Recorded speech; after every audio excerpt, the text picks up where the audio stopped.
ओम शांति। ओम शांति।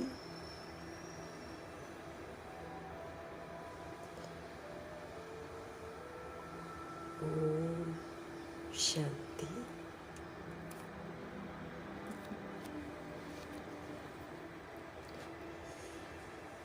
ओम शांति के महामंत्र के साथ हमको स्मृति स्वरूप बनना है। सब तरह के विस्तार को समाप्त कर परमपिता परमात्मा ने हम आत्माओं को अपनी रूहानी सेना में शामिल किया है और रूहानी सेना में शामिल करके एक लॉ बनाया है हमारे लिए, जिस लॉ में सारे लॉ आ जाते हैं। और वो लॉ बाबा बोलते हैं कि हमें न अपनी देह को न किसी अन्य देहधारी को देखना है। जब हम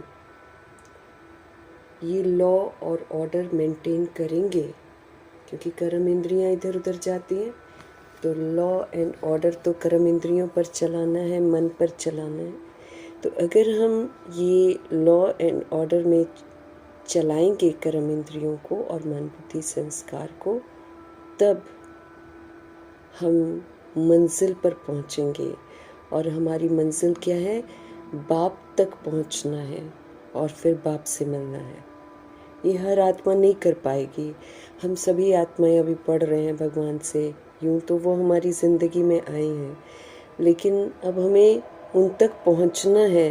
अब हमें उनसे मिलना है, जो तभी मुमकिन है अगर हम ये लॉ और ऑर्डर मेंटेन करेंगे कि हम कभी भी न अपनी देह को दैहिक दृष्टि से देखेंगे और न किसी देहधारी को दैहिक दृष्टि से देखेंगे।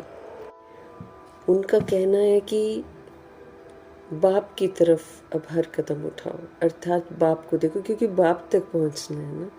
तो बाप तक पहुंचना है तो यहाँ जितनी मैंने रस्सियाँ बांध रखी हैं, इसको मुझे खोलना तो पड़ेगा ही। मैंने अपनी देह की भी रस्सी बहुत ज़बरदस्त बांध रखी है। तो भगवान जी कहते हैं, न इसको देखो न किसी देहधारी को दैहिक दृष्टि से देखो और मेरी तरफ चलो। तो जो इस ईश्वरीय पढ़ाई में फर्स्ट डिवीज़न में आएंगी आत्माएं, वो प्रभु तक पहुंचेंगी सूक्ष्म वतन में। वहाँ पर मिलन होगा, फिर वहाँ से घर वापस जाएंगे। अगर हम नाकामयाब रहे तो फिर हमको धर्मराजपुरी में ठहराया जाएगा। वहाँ फिर एहसास दिलाया जाएगा कि ये देह भी झूठी तो देहधारी भी झूठे। और फिर हम रियलाइज़ करेंगे, सज़ाएं खाएंगे, फिर ट्रिब्यूनल के आगे बैठेंगे, वहाँ सज़ा अनुभव करेंगे सूक्ष्म वतन में, फिर घर वापस जाएंगे। तो इसलिए बाबा कहते हैं, अगर मंजिल पर पहुँचना है, अगर तुमने मेरे तक पहुँचना है, मेरे से मिलना है, तो फिर ये वाला जो लॉ है, इस लॉ और ऑर्डर पर चलो। अर्थात न अपनी देह को देखो तो न देहधारी को देखो। इट डज़ नॉट मीन कि हम अपनी देह की देखभाल नहीं करेंगे, इसको सात्विकता से ठीक रखेंगे, लेकिन ये जो दैहिक दृष्टि होती है बॉडी कॉन्शियसनेस की, वो हम आत्माओं में नहीं होनी चाहिए। रूह हूँ मैं, बस रूह बनकर सुप्रीम रूह तक पहुँच सकते हैं। उसके बीच में तनिक भी बॉडी कॉन्शियसनेस है तो हम सुप्रीम रूह तक नहीं पहुँच सकते हैं। ये बाबा हमको भिन्न भिन्न रूपों से समझाते रहते हैं। ऐसे स्पष्टीकरण करने वाले शिव पिता परमात्मा जी का तहे दिल से हम धन्यवाद करेंगे। और कितनी जल्दी जल्दी थोड़े समय में 14 वर्ष का तप करके अपने आप को संपन्न और संपूर्ण बनाकर प्रभु जी के साथ पहुंचकर मिलन तो क्या मनाना है, उन्हीं के साथ रहने का हक प्राप्त करने वाली आत्मा व्यक्त ब्रह्मा, अव्यक्त ब्रह्मा, गुप्त बड़ी माँ, big brother, great great grandfather का रोल प्ले करने वाली आत्मा ब्रह्मा जी का तहे दिल से हम धन्यवाद करेंगे। व्यक्त से अव्यक्त हुए ही इसलिए हैं ताकि हम सभी रूहें भी व्यक्त से अव्यक्त हों। ये जो हाथ फैलाए हुए चित्र दिखाते हैं वो ब्रह्मा जी इंतज़ार ही तो कर रहे हैं हमारा कि हम सभी आत्माएं मिलन तो मनाएं प्रभु जी के साथ। तो इस बात को बुद्धि में रखते हुए, इस देह की दुनिया से हमको डिटैच रहते हुए अपने आप को संपन्न और संपूर्ण बनाना है। इसकी सीख देने वाले ब्रह्मा जी का तहे दिल से हम धन्यवाद करते हुए, दोनों ज़बरदस्त लाइट्स को हाजिर नाजिर करते हुए, मीठे प्यारे शिव पिता परमात्मा जी की मुरली हम उन्हीं से समझेंगे। और ये जो समझ है पूरे वायुमंडल में फैले, तत्वों में फैले, प्रकृति में फैले, इसकी सख्त ज़रूरत है, इसलिए दुआ करेंगे। फिर बाबा की समझ यूनिवर्स में मौजूद सभी रूहों तक भी पहुँचे, ये भी बड़ी ज़रूरत है। ये दिल से हम सब दुआ करेंगे उन रूहों तक पहुँचे जो इस समय वृद्ध शरीरों में हैं, लेकिन देहधारियों के साथ, रिश्तों के साथ ही फंसी पड़ी हैं। उन तमाम आत्माओं को समझ आए कि सहारा एक शिव बाबा है, ये देहधारी कोई सहारे नहीं होते हैं, और उनका बुद्धि का योग परमपिता परमात्मा जी के साथ लगे। उन रूहों के लिए समर्पित करेंगे जो हम आत्माओं के साथ नकारात्मकता से जुड़ी हुई हैं, शिकवे शिकायतों से जुड़ी हुई हैं। ऐसी रूहों का बुद्धि का योग परमात्मा के साथ लगे और हम आत्माओं से हट जाएं। फिर लौकिक में जो हमारे जान रिश्ते हैं, इन आत्माओं का बुद्धि का योग भी हमारे से हटे और सत्य परमपिता परमात्मा जी के साथ लगे। दिल से दुआ करेंगे, उन रूहों के लिए समर्पित करेंगे बाबा की मुरली जो रोज़ अचानक शरीर छोड़ रहे हैं। उनसे संबंधित रूहें समझ नहीं पा रही हैं, सब दुखी हैं, परेशान हैं, और ऐसी रूहों तक बाबा की समझ पहुँचे, हर आत्मा को सत्य मालूम चले। दिल से दुआ करेंगे। उन रूहों के लिए प्रभु जी की मुरली समर्पित करेंगे जो इस समय गर्भ में है, और उन रूहों का बुद्धि का योग ऑफकोर्स बाहर आकर भी परमात्मा से ही जुड़ा रहे। कहीं ईश्वरीय परिवार में ही सभी आत्माएं आए, सत्य को जाने और सत्य के साथ जुड़े। दिल से दुआ करेंगे। उन रूहों के लिए समर्पित करेंगे जो हॉस्पिटलों में पीड़ित हैं, घरों में पीड़ित अवस्था में हैं, जो प्राकृतिक आपदाओं की शिकार हैं, जो दैहिक हिंसाओं की शिकार हैं, जो माया के प्रकोप के कारण अलबेली हैं, तंत्र मंत्र के कारण अलबेली हैं, जो रूहें वाम मार्ग में चली गई हैं और जो वाम मार्ग में जाने की तैयारियां कर रही हैं, जो कुमार कुमारियों के शरीरों में है, जो छोटे शरीरों में है, तमाम रूहों का बुद्धि का योग सत्य परमपिता परमात्मा जी के साथ जुड़े। मीठे बाबा की मीठी मुरली की समझ इन सभी रूहों तक पहुँचे और ये आत्मिक जागृति में रहे रूहें, ये मायावी दुनिया में न खो जाए। दिल से हम सब दुआ करेंगे। उन रूहों के लिए हम समर्पित करेंगे जो अपनी संस्था बनाकर बैठ गए हैं, खुद तो गुमराह हैं ही, औरों को भी गुमराह करके अपने संस्था में लेकर जा रहे हैं। ऐसी रूहों को भी सद्बुद्धि आए, वापस सभी रूहें प्रभु जी के पास आए। दिल से हम सब दुआ करेंगे।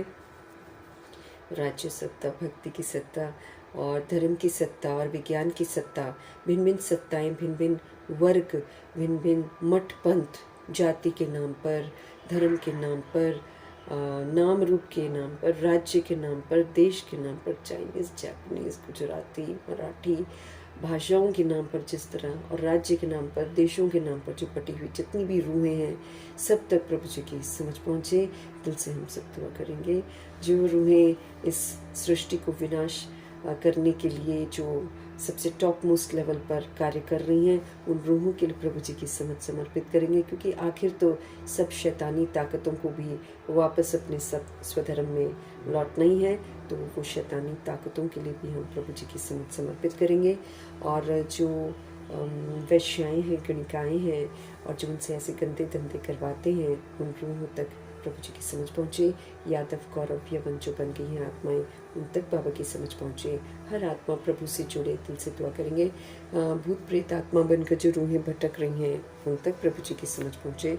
जो तंत्र मंत्र रिद्धि सिद्धियाँ कर रही हैं, जो दूसरों का बुरा कर रही हैं और मज़े ले रही हैं, पैसे भी कमा रही हैं, आनंदित भी हो रही हैं, ऐसी रूहों को भी सद्बुद्धि आए, क्योंकि क़यामत की घड़ियाँ आ गई हैं। खौफनाक दृश्य होने वाले हैं। सभी रूहें जागे, सभी रूहें अपने स्वधर्म में लौटे। दिल से हम सब दुआ करेंगे। दुनिया में मौजूद कितनी जेलें हैं। कई रूहें काला पानी की सज़ा खा रही हैं, कई रूहें काल कोठरियों में कैद हैं, अकेली हैं, और जो तरह तरह की जेल हैं, जहाँ पर लोग जानवरों से भी बदतर जीवन जी रहे हैं, ऐसी रूहों तक प्रभु जी की समझ पहुँचे। दिल से हम सब दुआ करेंगे। हर आत्मा का बुद्धि का योग, जेल में रहकर भी परमपिता परमात्मा जी के साथ लगे, हर आत्मा अपने स्वधर्म में लौटे। दिल से हम सब दुआ करेंगे। जो उनको कंट्रोल करते हैं, रूल करते हैं, वो सारी रूहें भी प्रभु जी के साथ हम बुद्धि का योग लगाएं। और सब आत्मा भाई भाई हैं, तो सभी तक प्रभु जी की समझ पहुँचे। और किन्नर हैं, जो चंडाल बन गई हैं आत्माएं, और जो तरह तरह के हमको हेल्प करते हैं, जैसे जमादार हैं, इन तमाम रूहों के लिए भी प्रभु जी की समझ समर्पित करेंगे। ये भी प्रभु जी की तरफ अब लौटे, दिल से दुआ करेंगे। और फिर जो बहुत ज़्यादा हिंसात्मक बन गई हैं और ह्यूमन फ्लैश, एनिमल फ्लैश खा रही हैं, और साथ में अंग तस्करियाँ भी करवा रही हैं, बिजनेस कर रही है इसका, है ना, जानवरों का भी और ह्यूमन बींग्स का भी, तमाम रूहों को सद्बुद्धि आए। हर आत्मा प्रभु के साथ जुड़े। दिल से हम सब दुआ करेंगे। फिर है फिल्म इंडस्ट्री की रूहें जो हैं, जो सीरियल्स बनाती हैं और जो गंदे गीत बना रहे हैं, जो यूथ को तो गुमराह कर ही रहे हैं, लेकिन जो वृद्ध हैं उनको भी उत्तेजित कर रही हैं आत्माएं, उकसा रही हैं गलत गलत काम करने के लिए। एक्स्ट्रा मैरिटल अफेयर्स दिखाते हैं, गंदे गंदी चीज़ें दिखाते हैं, सबको अपनी तरफ खींच रहे हैं, दे अभिमान में फंसा रहे हैं। इन तमाम रूहों को इन सब चीज़ों से वैराग आ जाए। हर आत्मा अपने स्वधर्म में लौटे। दिल से हम सब दुआ करेंगे।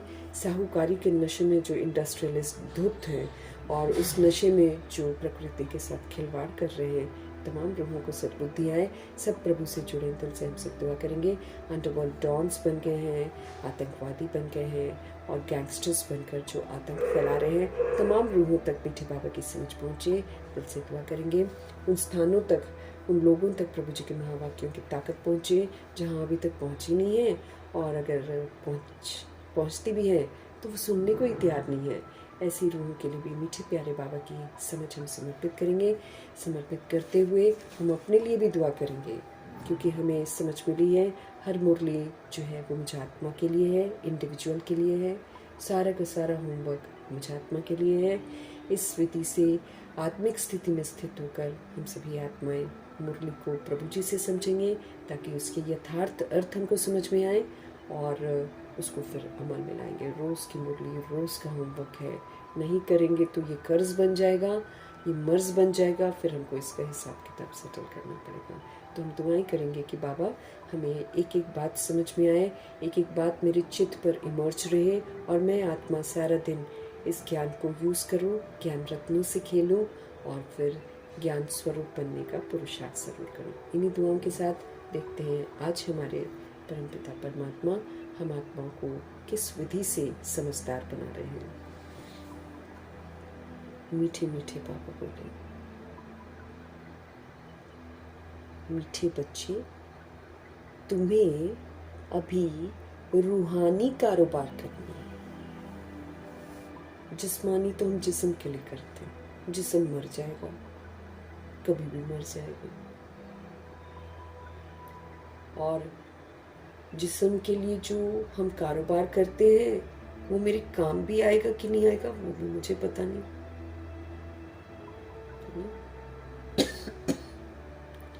वसीयत लिखते हैं, उसमें इतना कमाता है इंसान, लेकिन अपना नाम नहीं लिख सकता।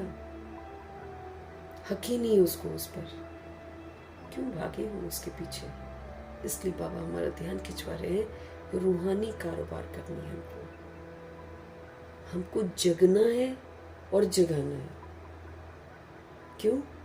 क्योंकि हम सोए तो जग सो गया, हम विकारी बने तो जग विकारी बन गया, हम विस्मृत हुए तो सारा जग ही विस्मृत हो गया। मैंने किसी को सिखाया नहीं विस्मृत होना, मैंने किसी को सिखाया नहीं उल्टे कर्म, सीख गए सब। तो अब मैं जगूंगी तो एटलीस्ट जगाने का कर्तव्य मेरा जो है वो तो मैं पूरा करूंगी। जिम्मेवारी और जवाबदारी है। ताज मिले हुए हैं हमको, डबल ताज दिया है बाबा ने। एक स्व परिवर्तन से विश्व परिवर्तन करना है, और दूसरा संपूर्ण पवित्र बनना है। अब संपूर्ण पवित्र गहरे से गहरा है। जब हम ये जवाबदारी पूरी करेंगे तब प्रकृति और ड्रामा मेरे को माफ करेंगे, और जो रूहें हैं वो संतुष्टता का सर्टिफिकेट देंगे। मीठे मीठे बाबा बोल रहे हैं, मीठे बच्चे, तुम्हें अभी रूहानी कारोबार करनी है। रूह समझकर हर कर्म करने से आत्मा निर्विकारी बनती जाती है। जब तक रूह, मम्मा कितना सुंदर समझाती है, दे समझकर तुम अगर सोच रहे हो, बोल रहे हो, कर्म कर रहे हो, सारा का सारा पाप के खाते में जमा हो रहा है। इस बात का हमको एहसास नहीं होता है, लेकिन हमको एहसास होना चाहिए कि if I consider myself as a body, name and my occupation, और मैं सोच रही हूँ, बोल रही हूँ, कर्म कर रही हूँ, सारा का सारा पाप के खाते में जमा हो रहा है। अगर मैं अपने आप को रूह समझती हूँ और रूह समझकर कर्म करती हूँ, क्योंकि रूह समझकर फिर मैं अपने स्वधर्म में कर्म करूँगी ना, मैं सतोगुणी कर्म करूँगी, मैं सतयुगी कर्म करूँगी, तब मेरी आत्मा निर्विकारी बनेगी, नहीं तो विकारी की विकारी रह जाएगी। मैं आत्मा विकारी बनी हूँ ना। कैसे बनी हूँ मैं विकारी? अपने को देश समझकर विकारी बनी हूँ। तो अब कैसे सुधरना है?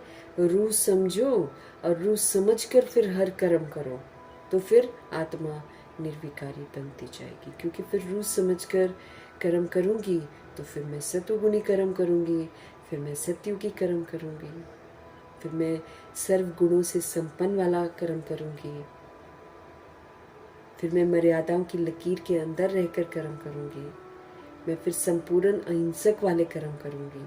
तो फिर क्या होगा? मैं सोल निर्विकारी बनती जाऊँगी।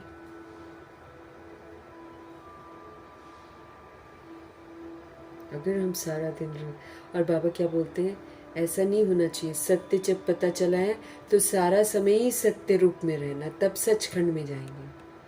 अगर मैं आत्मा कुछ समय रूह समझती हूँ, फिर मैं बॉडी समझती हूँ, फिर मैं रूह समझती हूँ, फिर मैं बॉडी समझती हूँ, तो प्रभु जी बोलते हैं कि जो तुमने रूह समझा और फिर तुमने बॉडी समझकर जो किया, वो जो बॉडी समझकर किया ना, उसने तुम्हारे रूह समझकर किए हुए को सारे पर पानी फेर देगा।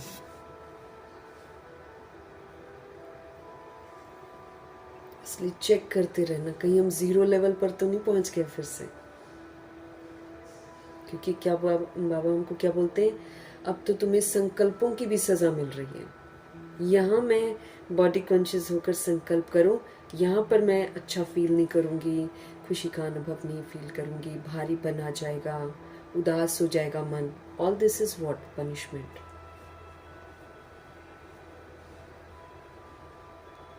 हर लाइन को हम अच्छी रीति अपने लिए समझेंगे।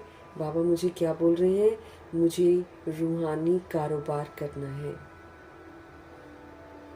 रूह समझकर मुझे हर कर्म करना है, तब मैं आत्मा विकारी से निर्विकारी बनती जाऊंगी।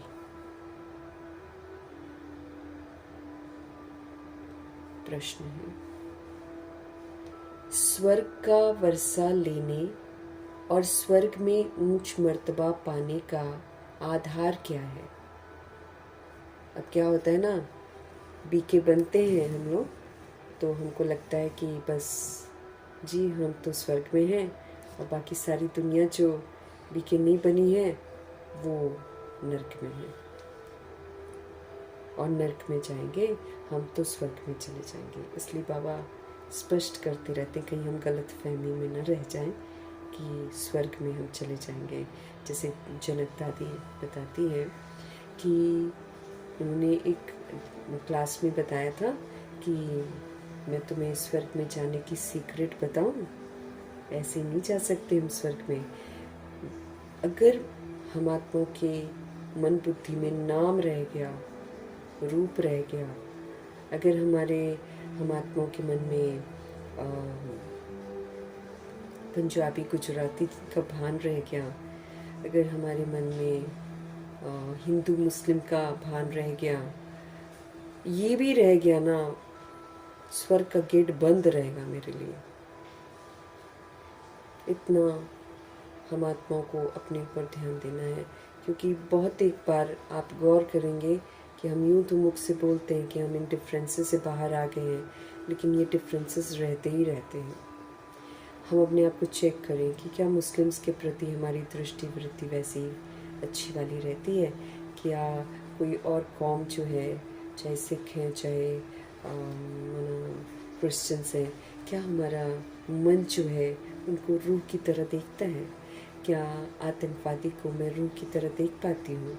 क्या जो गैंगस्टर्स हैं उनको मैं रूह की तरह देख पाती? Everything is going to be seen, क्योंकि पवित्रता मीन्स मेरे को बॉडी नहीं दिखाई देना चाहिए, रूह दिखाई देनी चाहिए। और कौन सी रूह? सतोगुणी रूह दिखाई देनी चाहिए। जैसे बाबा हम आत्माओं को सतोगुणी देखते हैं, जबकि हम सतोगुणी होते नहीं हैं। जब बाबा की मुलाकात हमारे साथ होती है तो हम तो कितने गंदे होते हैं, लेकिन फिर भी बाबा सेज ना, तुम परम पवित्र आत्मा हो, तुम मेरे नूरे रतन हो, ऐसे बोलते हैं ना। अब बाबा मेरे को ये समझ देते हैं कि जो शब्द, जो स्वमान मैं तुमको देता हूँ ना, अब इसी स्वमान से तुम उन रूहों को देखो जो रूहें तुमको देखकर बिगड़ गई। और वो है द्वापर युग और कलयुग की सारी आत्माएं, सारी की सारी। तो स्वर्ग का वर्षा यूं ही नहीं मिलेगा कि हम बीके बन गए हम स्वर्ग में जाएंगे। 2500 वर्ष की राजधानी है, 1250 वर्ष स्वर्ग कहलाता है, बाकी के 1250 वर्ष सेमी स्वर्ग कहलाता है। स्वर्ग में आने वाले सूर्यवंशी घराना कहलाता है 111, और दूसरे त्रेता युग वाले क्षत्रिय कहलाते हैं, चंद्रवंशी कहलाते हैं। 111 वाले देवता कहलाते हैं, रामचंद्र जी देवता नहीं कहलाते हैं। वी नीड टू अंडरस्टैंड ना। फिर साहूकार है, फिर प्रजा है, फिर दास दासी है, फिर चंडाल है, फिर दास दासी की भी दास दासी है। 2500 वर्ष की राजधानी में 16,108 करोड़ आत्माएं हैं जो इस राजधानी में आएंगी। नंबर वार आएंगे ऑफ कोर्स, पहले तो 9 लाख आएंगे और 108 आएंगे, वो फिर वृद्धि को पाएंगे। वृद्धि को पाते पाते त्रेता युग के अंत तक वो 16,108 करोड़ हो जाएंगे। तो स्वर्ग का वर्षा लेने और स्वर्ग में ऊंच मर्तबा अगर हम पाना चाहते हैं तो उसका आधार स्पष्ट कर रहे हैं हमारे शिव बाबा जी का जवाब है, ब्रह्मा कुमार ब्रह्मा कुमारी बने तो स्वर्ग का वर्षा मिल जाएगा, है ना। बाबा जब हमको अडॉप्ट करते हैं तो हमको ब्रह्मा कुमार और ब्रह्मा कुमारी का टाइटल देते हैं। नौ Kumar and Kumari, right, new जीवन, पुराना जीवन कैंसल, नया बर्थडे शिवरात्रि, शिव जयंती हमारा बर्थडे। अच्छा, फिर हमको फिर बाबा जो गृहस्थ में आत्माएं हैं उनको बाबा बोलते हैं पूरा उल्टा सीढ़ी नीचे उतरो, है ना। तभी तो हम ये कुमार कुमारी का टाइटल लेंगे ना।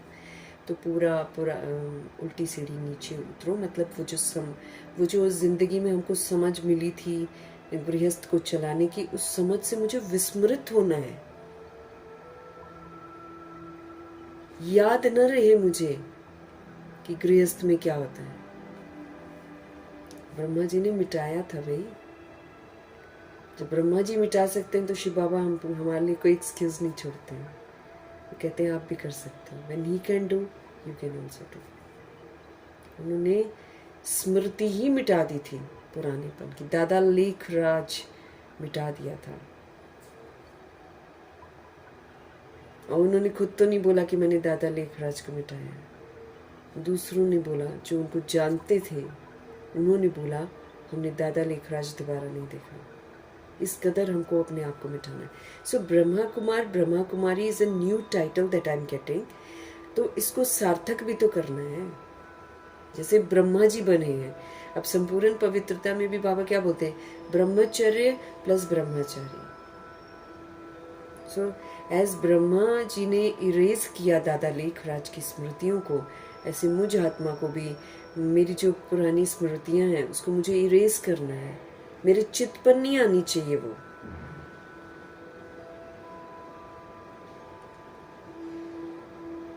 तो बाबा क्या बोल रहे हैं, अगर आप ब्रह्मा कुमारी बने, बनना मीन्स बहुत गहरी बात है, बने बनना है ना, तो स्वर्ग का वर्षा मिल जाएगा। एज तो बी के तो टाइटल सब लोग लिख लेते हैं, but we can not get स्वर्ग का वर्षा ना। स्वर्ग एंड सेमी स्वर्ग दो अलग चीजें हैं, परंतु ऊंच मर्तबे का आधार जो है वो पढ़ाई है, ईश्वरीय पढ़ाई। अब ये जो ईश्वरीय पढ़ाई है ये हमको बेदाग बनाती है, सब तरह के देह के जो दाग हैं वो मिटाती है। फिर बेदाग बन जाएंगे, 16 कला संपूर्ण। फिर जितने गुण बाबा सिखाते हैं उन गुणों को व्यवहार में लाना है। फिर हम क्या बन जाएंगे, सर्वगुण संपन्न। फिर पूरा संगम युग, पूरा संगम युग जैसे ब्रह्मा जी पूरा संगम युग भाई एक भी विकार यूज नहीं किया है। पूरा जब से हम प्रभु के बने हैं तब से हमको विकार यूज नहीं करना था, संपूर्ण निर्विकारी। फिर मर्यादाओं की लकीर बाबा जी ने ड्रॉ करके दी है, वही सेफ है। Other children are not safe. हम सोचे कि 16,133 करोड़ आत्माएं हम सब की सब सेफ हैं, हम सब सेफ नहीं है जब तक हम छत्र छाया के नीचे नहीं है। क्योंकि बाबा ने उस दिन क्या बोला था, जो स्वमान में रहते हैं उनकी जिम्मेवारी मैं लेता हूँ, बाकी सब अपने लिए खुद जिम्मेवार है। महावाक्यों को बुद्धि में रखना है ना। तो खाली बीके बन गए तो Baba is not going to protect ना, लेकिन बीके की जो कंडीशंस है उसको जब हम पूरा करते हैं देन वी आर प्रोटेक्टेड। तो मर्तबा अगर मेरे को ऊंच लेना है तो उसका आधार है पढ़ाई। अगर बाप का बनकर अच्छी रीति हम पढ़ाई पढ़ते रहे, अच्छी रीति पढ़ाई पढ़ना मतलब हर बात को समझना और फिर जीवन में लाना, उसको बाबा बोलते हैं अच्छी रीति पढ़ाई पढ़ना।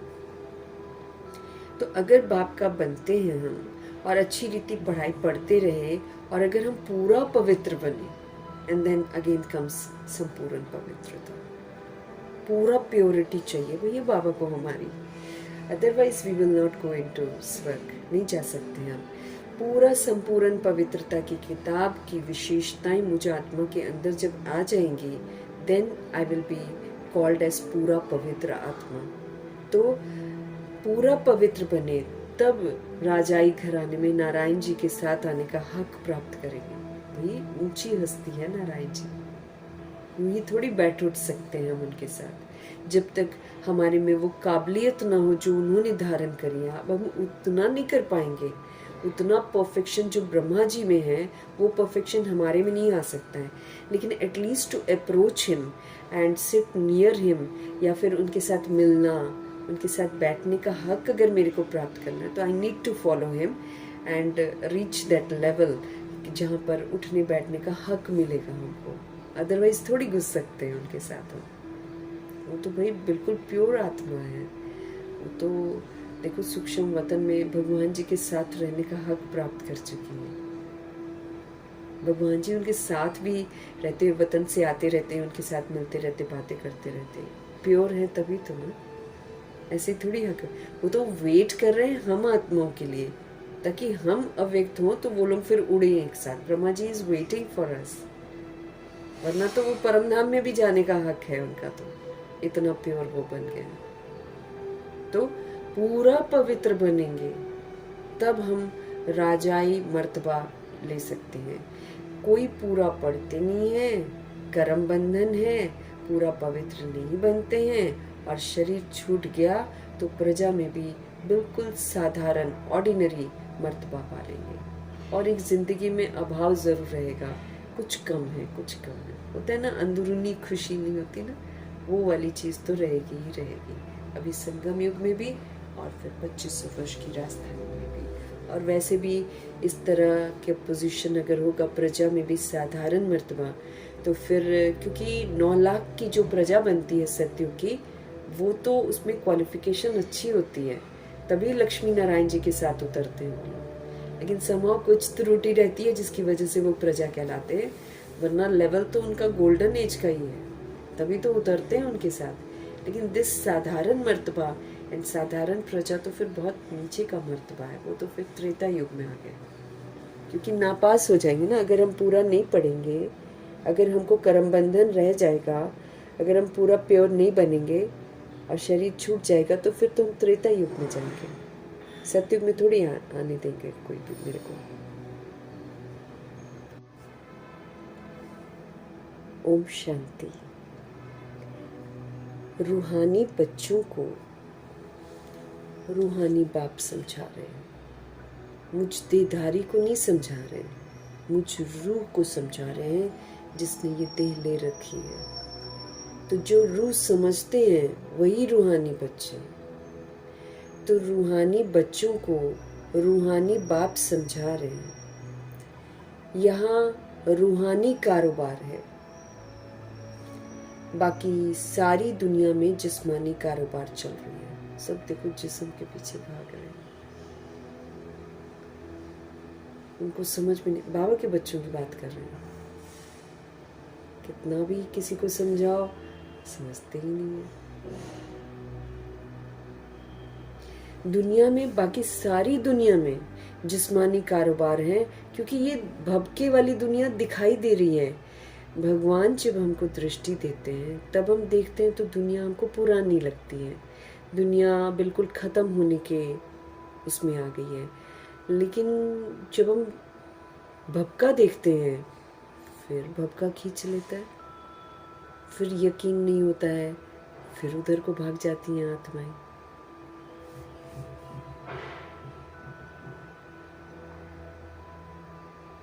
वास्तव में कारोबार चलती है रूहों की, कहलाता तो वो जिस्मानी कारोबार है, लेकिन कर कौन रही है? रूह ही तो कर रही है। वास्तव में कारोबार चलती है रूहों की, आत्मा ही तो इस शरीर के द्वारा पड़ती है, आत्मा ही तो चलती है, आत्मा ही तो पाप कर्म करती है। इसलिए पतित आत्मा पाप आत्मा कहा जाता है। पाप शरीर तो नहीं बोलते ना, अब शरीर क्या करेगा? मैं रूह ही अगर शरीर के द्वारा उल्टा काम करूंगी तो शरीर वही करेगा ना। शरीर तो इंस्ट्रूमेंट है, ये तो रूह के निकलते ही मुर्दा हो जाता है ना। कुछ भी उसका हाथ पैर हिलाओ बस ऐसे ही टेढ़ा सा हो जाता है, मतलब रूह की बदौलत है शरीर चल रहा है। कैसे हो जाता है शरीर? कितना वैराग आता है दिया अभिमान से उससे। रूह निकलती है तो बॉडी का हाथ भी उठाना हमको पड़ेगा, कुछ भी उसको करना होगा तो हमको करना पड़ेगा। The body can not do anything. शमशान तक ले जाने के लिए भी मिलकर उठाना पड़ता है।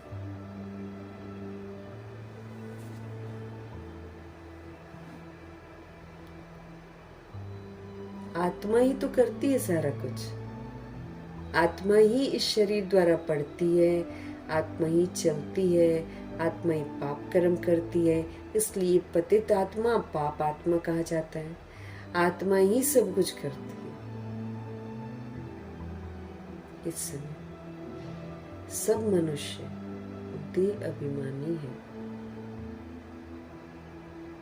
इस समय सब मनुष्य देह का अभिमान में चूर रहे हैं, है ना। बाहर देखो, फिल्म इंडस्ट्री देख लो, बॉडी कॉन्शियस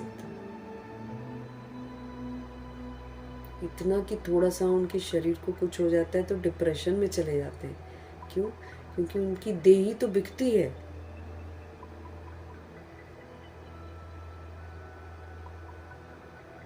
इस समय सारे के सारे मनुष्य देह अभिमानी हैं। मैं आत्मा हूँ समझने के बदले समझते मैं सो एंड सो हूँ।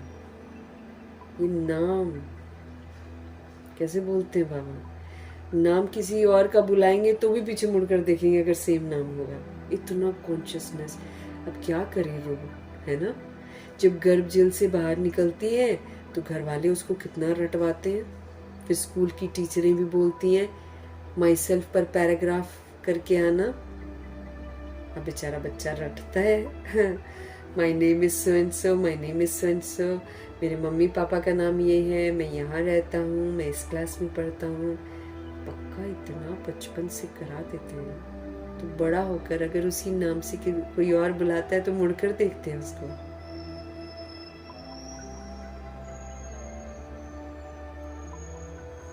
तो आत्मा ही सब कुछ करती है। इस समय सब मनुष्य देह अभिमानी है।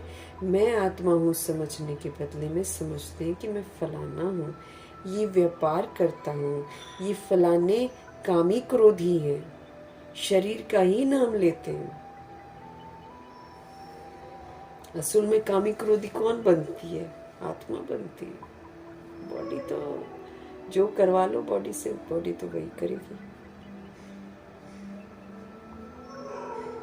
शरीर का ही नाम लेते हैं। इसको कहा जाता है देह अभिमान की दुनिया, उतरती कला की दुनिया।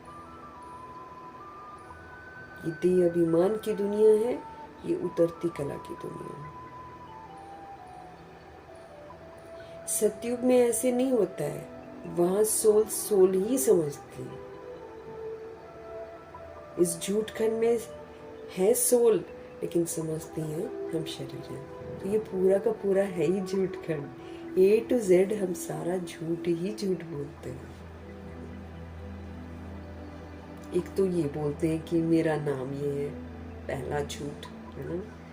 फिर मैं फलाना, मैं सो एंड सो वगैरह वगैरह जो बोलते हैं। मेरी माँ है, मेरे पिता है। कौन बोल रही है? रूह बोल रही है, झूठ बोल रही है ना। मेरा घर है, मेरा शहर है, मेरा धर्म है, मेरे रिश्ते हैं। कौन बोल रहा है? रूह बोल रही है, तो झूठ बोल रही है ना। क्यों? रूह का तो पिता एक ही है हमेशा। रूह के सारे रिश्ते एक परमात्मा ही है।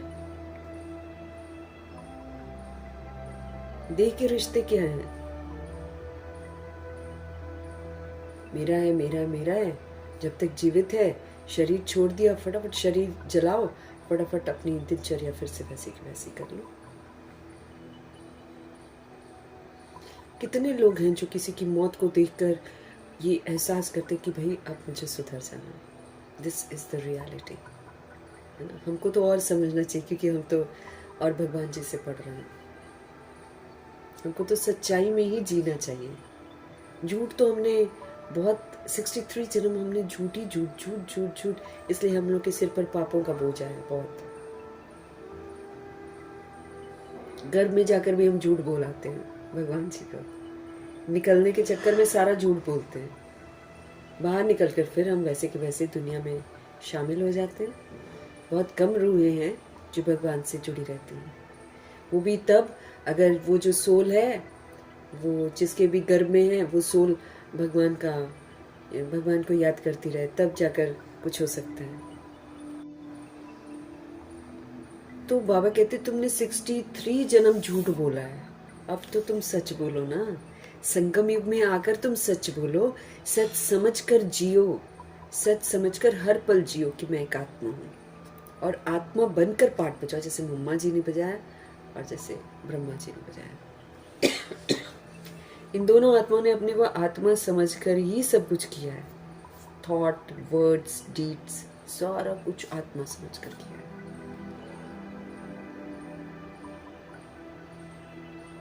अब सच बोलना है। तो जो संगम युग में सच बोलता है, सच सोचता है, सच कर्म करता है, वही सचखंड में जाता है।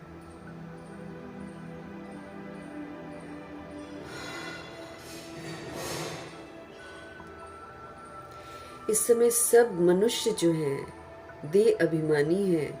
मैं आत्मा हूँ समझने के बदले समझते मैं फलाना हूँ, मैं ये व्यापार करता हूँ, ये फलाने कामी क्रोधी हैं, शरीर का ही नाम लेते हैं सारे के सारे।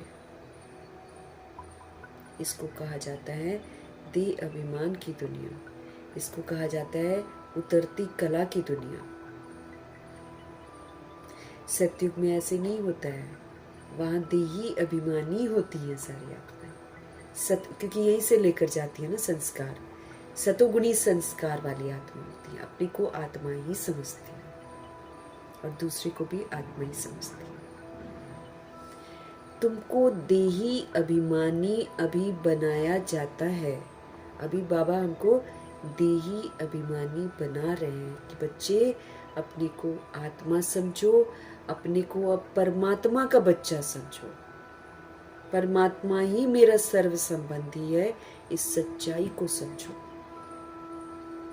ये सच्चाई है, वही दोस्त है मेरा।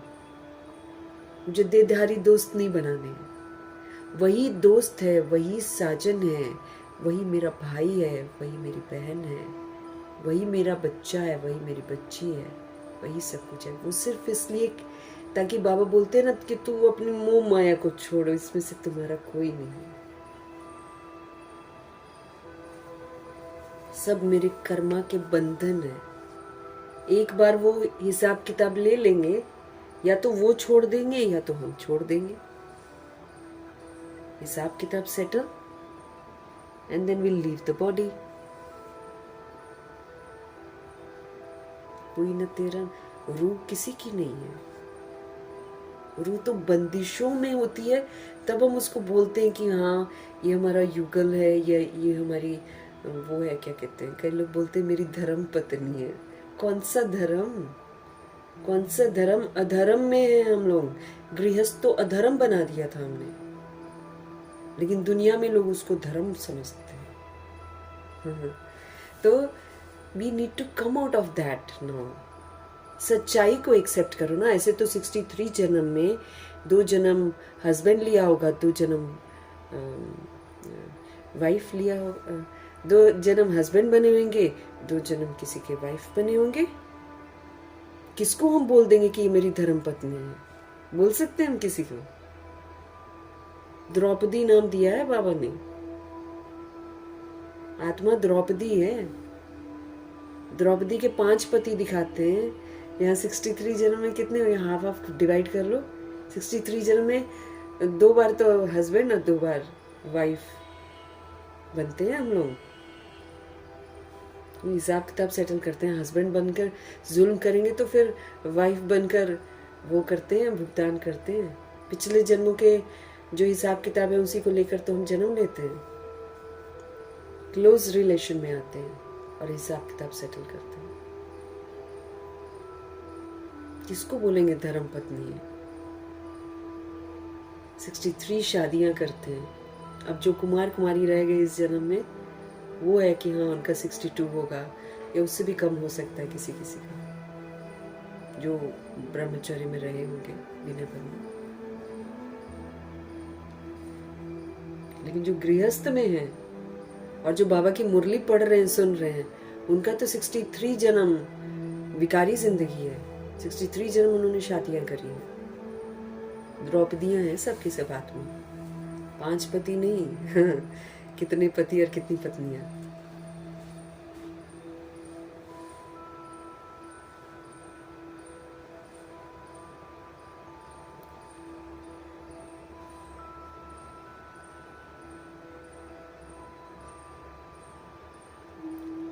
तुमको अभी देही अभिमानी बनाया जाता है। बना रहे ना भगवान जी, रोज हमको बोल रहे हैं बच्चे अपने को आत्मा समझो, मुझे याद करो। बच्चे तुम मुझे सर्व संबंधी बना रहे हो। बच्चे देहधारी को मत याद करो, ना तुम अपनी देह को याद करो। ये सारा तुमने आधार ले रखा है, इसमें से एक भी तुम्हारा नहीं है। बोलते हैं ना, क्या कर रहे हैं? हमको देही अभिमानी बना रहे हैं ना। और कहते सबको भी रूह के रूप में देखो। फिर कहते सबके साथ तुम सतोगुनी पाठ बजाओ, तुम सबको सतोगुनी सुख दो, तुम सबको सतयुगी सुख दो। बोलते हैं बाबा हमको। क्या कर रहे हैं? हमको बाबा क्या कर रहे हैं? देही अभिमानी बना रहे हैं। अब तुम अपने को आत्मा निश्चय करो। मैं आत्मा हूँ, मैं आत्मा हूँ, मैं आत्मा हूँ। मैं आत्मा ये शरीर रूपी चोला धारण करके पाठ बजाती हूँ। I the soul actually take this body, है ना। तो मैं आत्मा ये शरीर रूपी चोला धारण करके पाठ बजाती हूँ। वो एक्टर्स भी भिन्न भिन्न कपड़ा बदली करके पाठ बजाते हैं। अब हीरो हीरोइन को देख लो या नाटक, दुनियावी नाटक देख लो, तरह तरह के कपड़े पहनते हैं। इनका तो छोड़ दो, इन हद करते हैं। तो गाना गाने लग जाते हैं, फिर गाना गाते गाते कितने कपड़े इनके बदलते हैं। तो वो एक्टर्स भी भिन्न भिन्न कपड़ा बदली करके पाठ बजाते हैं। अब वो तो स्थूल कपड़े बदलते हैं। यहाँ आत्मा का कपड़ा क्या है? ये शरीर, ये है इसकी ड्रेस। आत्मा जो परमधाम निवासी है, ज्योति बिंदु है, उसकी ये ड्रेस है। आत्मा कितनी सूक्ष्म और ये ड्रेस कितना बड़ा दिखाई देता है। अब ड्रेस के अभिमान में आत्माएं आ गई हैं और अपने आप को ड्रेस समझने लग गई हैं। अब ड्रेस से प्यार करती हैं, ड्रेस से शादी करती हैं, है ना, और ड्रेस से बच्चे पैदा करती हैं, फिर उसका विस्तार करती। फिर जो बच्चे आते हैं उनकी भी ड्रेस को ही देखकर बोलती है मेरा है, मेरा है। उसमें से कोई भी मेरा है नहीं।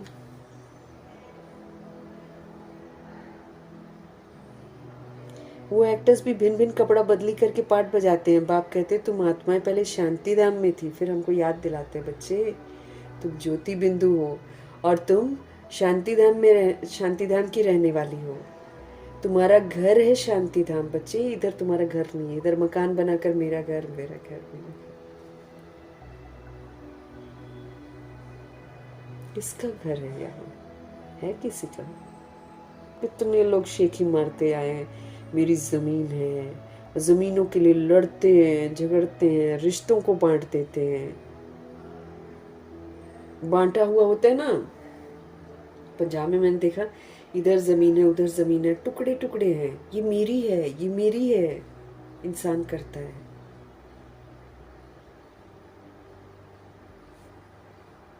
तो समझ मिलने के बाद हमको इन चीजों से लगाव रखना ही नहीं है। एक पल का खेल है, शरीर छूटता है, आत्मा अकेली है, पीछे वाले संभाल लेते हैं। वो समझते हैं अब मेरा हो गया, होता वो किसी का भी नहीं है, इतराता है बस इंसान। और ये जो विनाश होना है महाभारत का, इसमें यही है। हर रूह को ये सिखाया जाएगा कुछ भी नहीं है तुम्हारा यहाँ पर, क्योंकि तुम ऊपर से नीचे आए हो। यहाँ की चीजों को तुमको सिर्फ यूज करना था और कायदे से करना था, लेकिन तुमने बेकायदे किया है। जैसे बाबा ने उस दिन बोला ना, प्रकृति को तंग करते हैं, इसलिए फिर अब प्रकृति तंग करती है। प्रकृति मच्छर पैदा करती है, प्रकृति मक्खियाँ पैदा करती है, प्रकृति सांप पैदा करती है, प्रकृति बिच्छू टिंडन पैदा करती है, क्योंकि इंसान ऐसा हो गया है। हर चीज़ को संभालने की कोशिश करता है, मेरा है, मेरा है, मेरा है। अरे हम ऊपर से नीचे आकर कैसे कह सकते हैं कि ये मेरा है, मेरा है?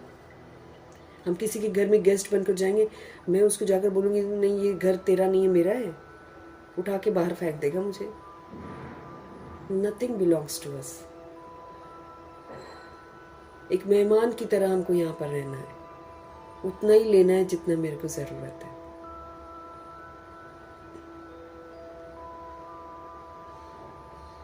कल भी कहाँ पढ़ा था हमने, मुरली में पढ़ा था ना, पेट को क्या चाहिए? 2 रोटी। फिर भील का उदाहरण दिया कि भील क्या खाते हैं, है ना, क्या खाते हैं, मेरे को याद नहीं आया। रोटी के साथ क्या खाते हैं, थोड़ा सा पता नहीं, मैं भूल गई। तो ये नहीं चाहिए हमको ज्यादा।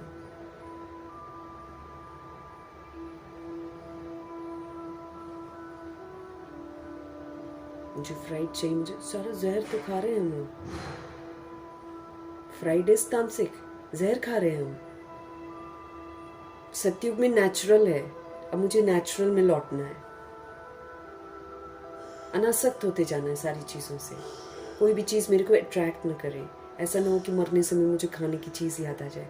इसलिए ब्रह्मा जी अनासक्त हो गए थे, इसलिए वो उबाल उबाल के चीजों को खाते थे, ताकि वो जो, ये तो सिंधी तो बड़े शौकी है, बहुत शौक होता है इनको खाने का। कितने सारे व्यंजन बनाते हैं ये लोग लंच वंच में। सब छोड़ दिया, उबले हुए पर आ गए। तड़के थोड़ी लगाते थे ब्रह्मा जी ने। बाद वालों को नहीं देखेंगे हम, इसलिए हमको देही अभिमानी होकर खाना है, देही अभिमानी होकर जीना है, देही अभिमानी होकर सोना है, देही अभिमानी होकर जागना है। कैसे कल बाबा ने बोला तुम बच्चों की नींद 4 घंटा होनी चाहिए, अज्ञानियों की नींद 8 घंटा है, तुम्हारी नींद 4 घंटा होना चाहिए। बोला था ना अमृत वेले में बाबा ने, अमृत वेला की जो बुक पढ़ रहे हैं हम, तुमको ज्यादा नहीं सोना है बाबा कहते हैं, और शरीरी बनकर सो तो 2 घंटे में 8 घंटे की नींद पूरी हो जाएगी। मम्मा फ्रेश उठती थी ना 2 बजे, एकदम फ्रेश, क्योंकि अशरीरी होकर सोती थी। सारा पुरुषार्थ तो बाबा कहते दोनों आत्माओं ने नींद में किया अपना पर्सनल पुरुषार्थ, बाकी सारा दिन तो ये लोग सेवाओं में रहते थे, जग की सेवा, बच्चों की सेवा, इधर उधर जाने की सेवा। अपने पुरुषार्थ के लिए तो इनको टाइम ही नहीं मिलता था। तो बाबा कहते इन्होंने अपना पुरुषार्थ ही नींद में किया है। बताओ,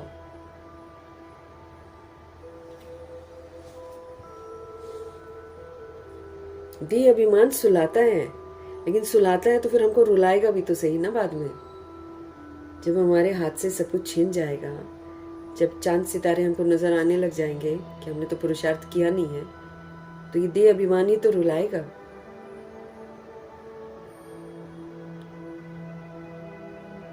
अपने को आत्मा निश्चय करो, मैं आत्मा ये शरीर रूपी चोला धारण करके पाठ बजाती हूँ। वो दुनिया वाले एक्टर्स तरह तरह के कपड़े बदलते हैं, स्थूल कपड़े। बाप कहते तुम आत्मा पहले शांति धाम में थी, तुम्हारा घर है शांति धाम। याद दिला रहे, इधर तुम्हारा घर नहीं है, इधर इसको क्या बोलेंगे, सेवा स्थान है। जहाँ कहीं भी हम रहते हैं सेवा स्थान है। सेवा स्थान मीन्स व्हाट? देखो कितना सुंदर बात बाबा बताते हैं, सेवा स्थान है। क्यों? क्योंकि बाबा हमको क्या बोलते हैं, ट्रस्टी बनकर पाठ बजाओ, तो सेवा स्थान हो गया ना। वो तो मेरा है नहीं, मुझे बना दिया बाबा ने ट्रस्टी, और सबको बना दिया बाबा ने प्रभु की अमानत। बाकी सब प्रभु की अमानत है। चाहे घर में बच्चा बनकर कोई मेरे घर में आया है, तो भी वो जो रूह है उसके अंदर, वो तो भगवान जी की है, तो है ना वो प्रभु की अमानत। अब मैं शरीर को देखकर बोलूं नहीं ये मेरा बच्चा है, तो ये मेरी बेसमझी है। समझ मिलने के बाद अगर मैं कहती हूँ मेरा बच्चा है, तो ये बेसमझी है।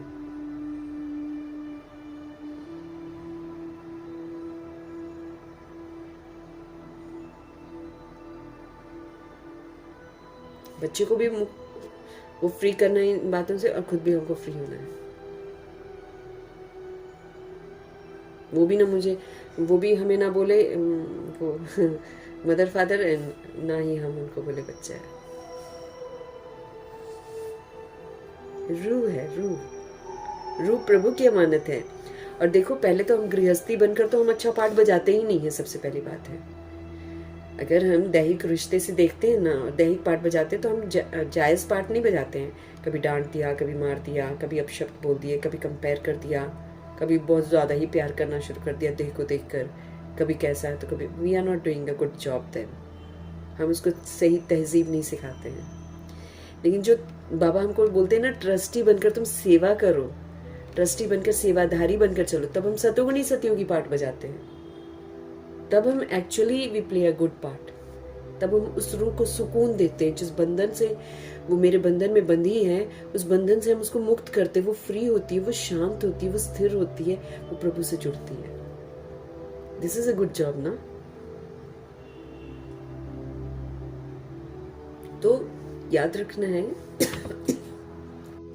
तो याद रखना है, शांति धाम मेरा घर है। इस सृष्टि पर मधुबन मेरा घर है। बाकी जहां कहीं भी हम रहते हैं, दैट इज सेवा स्थान। मैं सेवादारी हूं, मैं ट्रस्टी हूं। ऐसे पाठ हमको बजाना है, तब ना जाकर मेरा दिमाग जो है शांति धाम की तरफ जाएगा। नहीं तो हम तो यहीं फंसे रहेंगे, इसी को अच्छा अच्छा बनाते रहेंगे। ये तो छिन जाएगा, 1 सेकंड लगेगा छिनने में। देखा है ना, जहां जहां भूकंप होता है वहां हो रहा है, कल को यहाँ भी तो होना है। दिल्ली में तो बहुत जबरदस्त होगा। पाप सबसे ज्यादा दिल्ली में हो रहे हैं, और पहले भी हुए हैं। सबसे ज्यादा मौतें, छीना झपटी इसी धरा पर हुई है दिल्ली में। खूने नायक खेल हुए हैं यहाँ पर इतने, और हर युग में यही राजधानी बनती है, हर युग में यही राजधानी बनती है ना।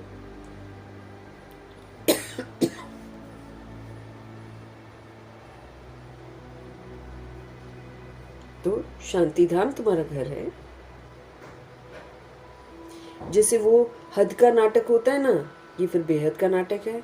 दुनिया वाला नाटक 4 घंटे का होगा, 3 घंटे का होगा, मूवीज 3 घंटे की होती, ये नाटक 5000 वर्ष का है, इसलिए इसको बेहद का नाटक कहते हैं। सभी आत्माएं परमधाम से आकर शरीर धारण करके पाठ बजाती हैं। सारी सोल्स जो हैं ऊपर से नीचे आती हैं, यहाँ पर बॉडी लेती हैं, यहाँ पर पाठ बजाती हैं और मेरा तेरा करती हैं। मेरा तेरा करते करते एक दिन छोड़कर चली जाती हैं, फिर दूसरी जगह जाकर मेरा तेरा करती हैं। अब ये मेरे तेरे की समाप्ति होने वाली है, अब हमको वापस घर जाना है, इसलिए बाबा हमको बार बार समझाते हैं कि शांति धाम तुम्हारा घर है, और शांति धाम चलने के लिए फिर से शांत हो जाओ तुम। ये जो तुम्हारे मन में इतनी हलचल है, अब तुम शांत हो जाओ, ये समझाते हैं ना बाबा। अच्छा, तो ये बार बार हमको चलते फिरते अपने आप को पक्का कराते रहना, तब जाकर पक्का होएगा, नहीं तो देह अभिमान बड़ा खोटा है, ये न चाहता जल्दी। सभी आत्माएं परमधाम से आकर शरीर धारण कर पाठ बजाती हैं। आत्माओं का असूल घर है परमधाम। तो अगर मैं इधर बोलती हूँ ये मेरा घर है, तो मैं झूठ बोलती हूँ ना, झूठ बोलने की हमको सजा मिलेगी। वही सजा है ये वॉर, वही सजा है ये खूने नायक खेल जो होने वाला है। इसमें सब मेरा तेरा ही विनाश होगा। मेरा तेरा, दे भान, दे अभिमान, आंखों के सामने वो लुट गया, वो खराब हो गया, सब ड्रामा दिखाता है।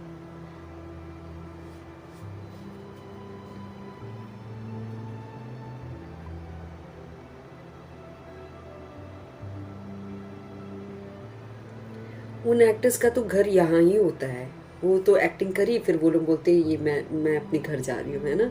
वो उनके लिए तो यही घर होता है, लेकिन हमको तो समझाया जा रहा है ना रियलिटी। सिर्फ ड्रेस बदली करते हैं, आकर पाठ बजाते हैं। तो बाप बैठ हमको समझाते हैं तुम आत्माएं हो। बार बार बाबा यही पाठ हमको पक्का कराते हैं, और फिर बाबा बोलते, बच्चे कहते वही तो बोलते रहते बाबा, वही बोलते रहते तुम आत्मा हो, तुम आत्मा हो। इस चक्कर में उतना इंटरेस्ट से मुरली नहीं पढ़ते हैं। अरे भाई, तो तुम आत्मा बन भी तो नहीं रहे हो, तुम आत्म अभिमानी बन भी तो नहीं रहे हो, तो फिर बाबा क्या करेगा, यही तो समझाएंगे ना वो हमको। बाप तो बच्चे बच्चे ही कहेंगे, सन्यासी बच्चे बच्चे नहीं कहेंगे। बाप कहते मैं पतित पावन तुम सभी आत्माओं का बाप हूं, जिसको तुम गॉड फादर कहते हो।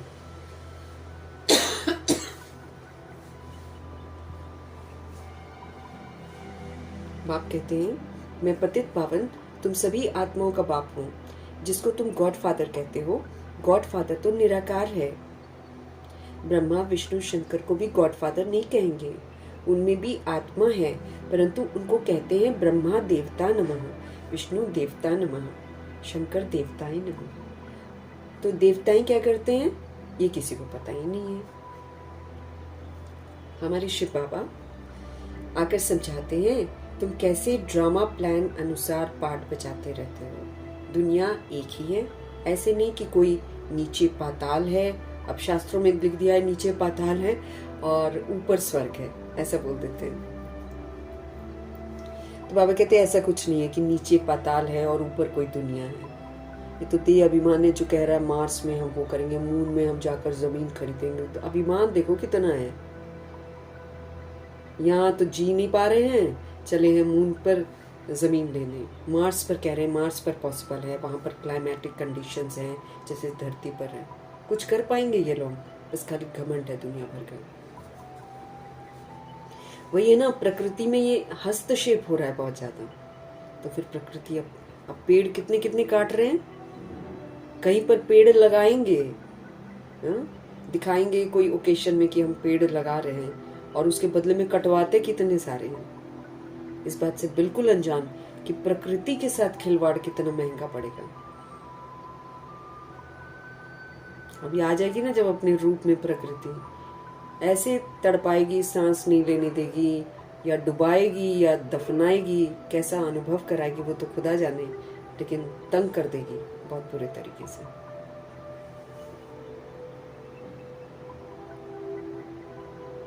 दुनिया बाबा कहते हैं एक ही है, कोई नीचे पाताल या ऊपर में दुनिया नहीं है। ये शास्त्रों में भी लिख लिख के उल्लू बनाते हैं, सारी दुनिया बोलेगी हाँ नीचे पाताल है, ऊपर ये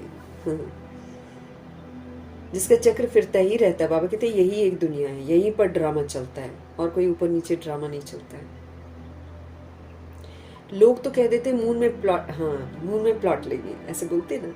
बाप समझाते हैं बच्चे कितने इंसॉल्वेंट बन पड़े हैं, बेसमझ है सारे के सारे, और इतनी कंगाली है, तृप्ति नहीं होती है। यहाँ भी ले लिया, यहाँ भी ले लिया, अब मून में भी लेना है मेरे को तो इंसॉल्वेंट हो गया ना। भारतवासियों के लिए कहते हैं कि तुम कितने साहूकार, कितने समझदार थे तुम। एक्चुअली साहूकारी क्या है? एक्चुअली समझदारी को साहूकारी कहते हैं। तो हमारी समझ की गरीबी इतनी जबरदस्त हो गई है कि पूछो मत।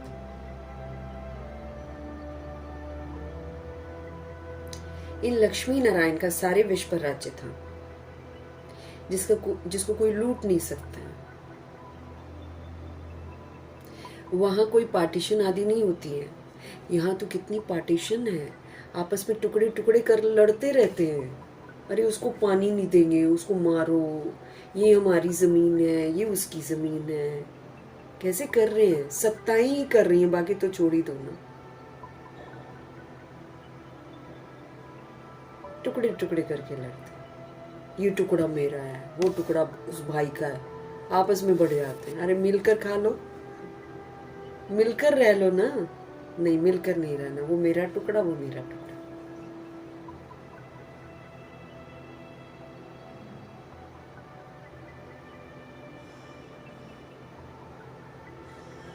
जमीन है तो प्रभु के नाम सफल कर दो। नहीं, मेरा है, मेरा है, हम इसमें से कमाएंगे। तुम सारे विश्व के मालिक थे। बाबा कहते हैं ये टुकड़ों के पीछे कहाँ जा रहे हो? तुम तो सारे विश्व के मालिक थे। सारा आकाश, पृथ्वी, समुद्र सब तुम्हारा था, है ना? देवताओं का सब कुछ है। नीचे आराम से रहो, नंगे पांव घूमो, नो मिट्टी नथिंग। हमारा तो धरती के साथ स्पर्श नहीं होता है। कहीं है हरी हरी घास जहाँ जाकर हम मना पैर रखें। चलो उधमपुर में होगा ऑफ कोर्स, लेकिन इधर की बात कर रहे हैं। कहीं है नहीं कि जहाँ हम जाएं और ज़मीन पर मिट्टी में पैर रखें और मना वो जो अर्थ से हमको एनर्जी मिलता है वो मिले। वो भी नहीं। We need to wear slippers all the time, it's so dirty everywhere.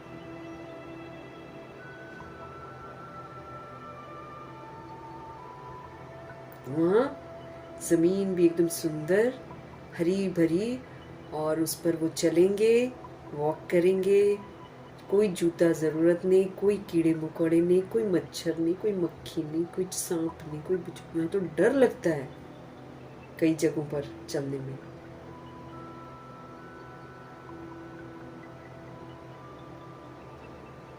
कैसे कैसे नए नए टाइप के कीड़े उग रहे हैं। स्किन प्रॉब्लम हो रही है आजकल तो सारा आकाश, और वो लोग आकाश में भ्रमण करेंगे। उनके पुष्पक विमान तो ऊपर ही उड़ेंगे ना, कहाँ कहाँ घूम घाम के आएंगे वो लोग अब सारा रशिया, ये सब अमेरिका, ये सब तो खत्म हो जाएगा, लेकिन जहाँ सेंटर बने होंगे ना, क्योंकि विदेशी तो बहुत अच्छा चल रहे हैं ज्ञान में, तो जहाँ सेंटर्स है ना वो पिकनिक स्पॉट होगा। अब वो सेंटर नहीं बना हुआ होगा, वहाँ कोई बाबा की फोटो वगैरह नहीं होगी, लेकिन वो भूमि मुरली की वजह से इतनी पावन बन जाएगी कि वो जगह जो है ना वो पिकनिक स्पॉट बनेगी। देवता लोग वहाँ पर जाएंगे, एंजॉय करेंगे वहाँ पर। लक्ष्मी नारायण जी जाएंगे वहाँ पर। बाबा कहते सारा आकाश, सारी पृथ्वी, समुद्र सब तुम्हारा था, तुम उनके मालिक थे, अब तो टुकड़े हो गए हैं। ये किसी को पता ही नहीं है, भारत ही विश्व का मालिक था। भविष्य मालिका कल बोल रही ना, राम राज्य आएगा, वो ऐसे बोल रहे हैं, राम राज्य आएगा, लिखा हुआ है बुक में, राम राज्य आएगा और जो महाराजा होगा उसका कोई भी दुश्मन नहीं होगा, वही रूल करेगा और ये भारत एक यूनाइटेड भारत बन जाएगा। It is written in that book. बार बार वो बोलता है ये दुनिया चलेगी नहीं। अब बोल रहा है जितना अत्याचार भ्रष्टाचार हो रहा है ना, लोगों से छीन रहे हैं, लोगों से कर रहे हैं ना, अभी 6 महीने में वो लोग बहुत जबरदस्त तरीके से बीमार होंगे, तड़प तड़प कर मरेंगे। उनकी सुरक्षा, अभी तो बहुत सारी सुरक्षा रखते हैं ना, वहां पर लिखा हुआ है उनकी सुरक्षा उनके काम ही नहीं आएगी। जब बीमारी लग जाएगी तो क्या काम आएगी, सुरक्षा क्या कर लेगी। हिसाब किताब हर आत्मा को यहाँ पर देना पड़ेगा।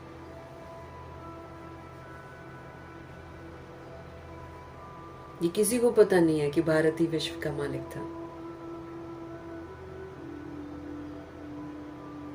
और वो ये भी बोलते हैं कि मैं नहीं कुछ बोल रहा हूँ, जो ये बहुत पुरानी किताब है, कितने वर्ष पहले लिखी गई है, इसमें लिखा हुआ है।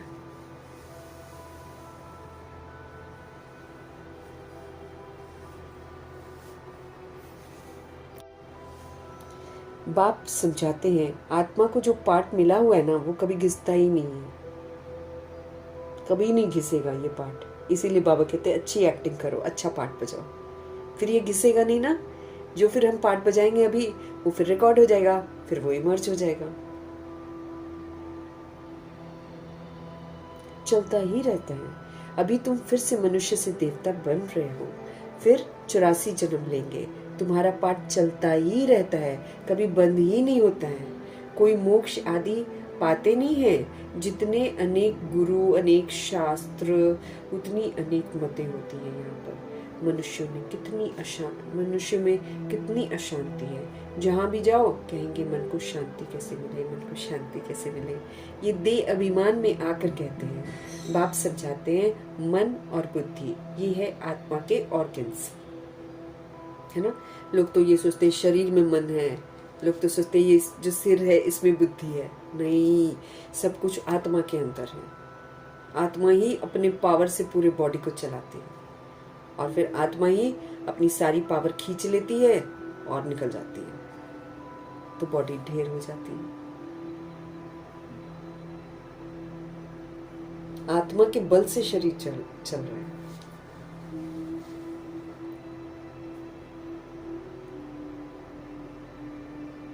बाकी ये सब शरीर की इंद्रियां हैं। आत्मा कहती है मेरे मन को शांति कैसे मिले। वास्तव में ये कहना ही गलत है। बाबा कहते तुम तो आत्मा हो, तुम्हारा स्वधर्म ही शांत है। लेकिन तुम पहले फुल स्टॉप लगाओ, ड्रामा को समझो और वापस अपने शांति के स्वधर्म में आ जाओ। तुम ऐसे कहो, मुझ आत्मा को शांति कैसे मिलेगी, इसमें कर्म तो करना ही है। ये बातें बाप ही बैठकर समझाते हैं। दुनिया में ये ज्ञान किसको नहीं है। वहां है भक्ति मार्ग, उनको ज्ञान का पता ही नहीं है। ज्ञान तो एक बाप ही देते हैं ना। बाप खुद कहते हैं मैं कल्प कल्प कल्प के संगम युग पर आता हूँ। कलयुग के अंत में कभी सभी पतित हैं।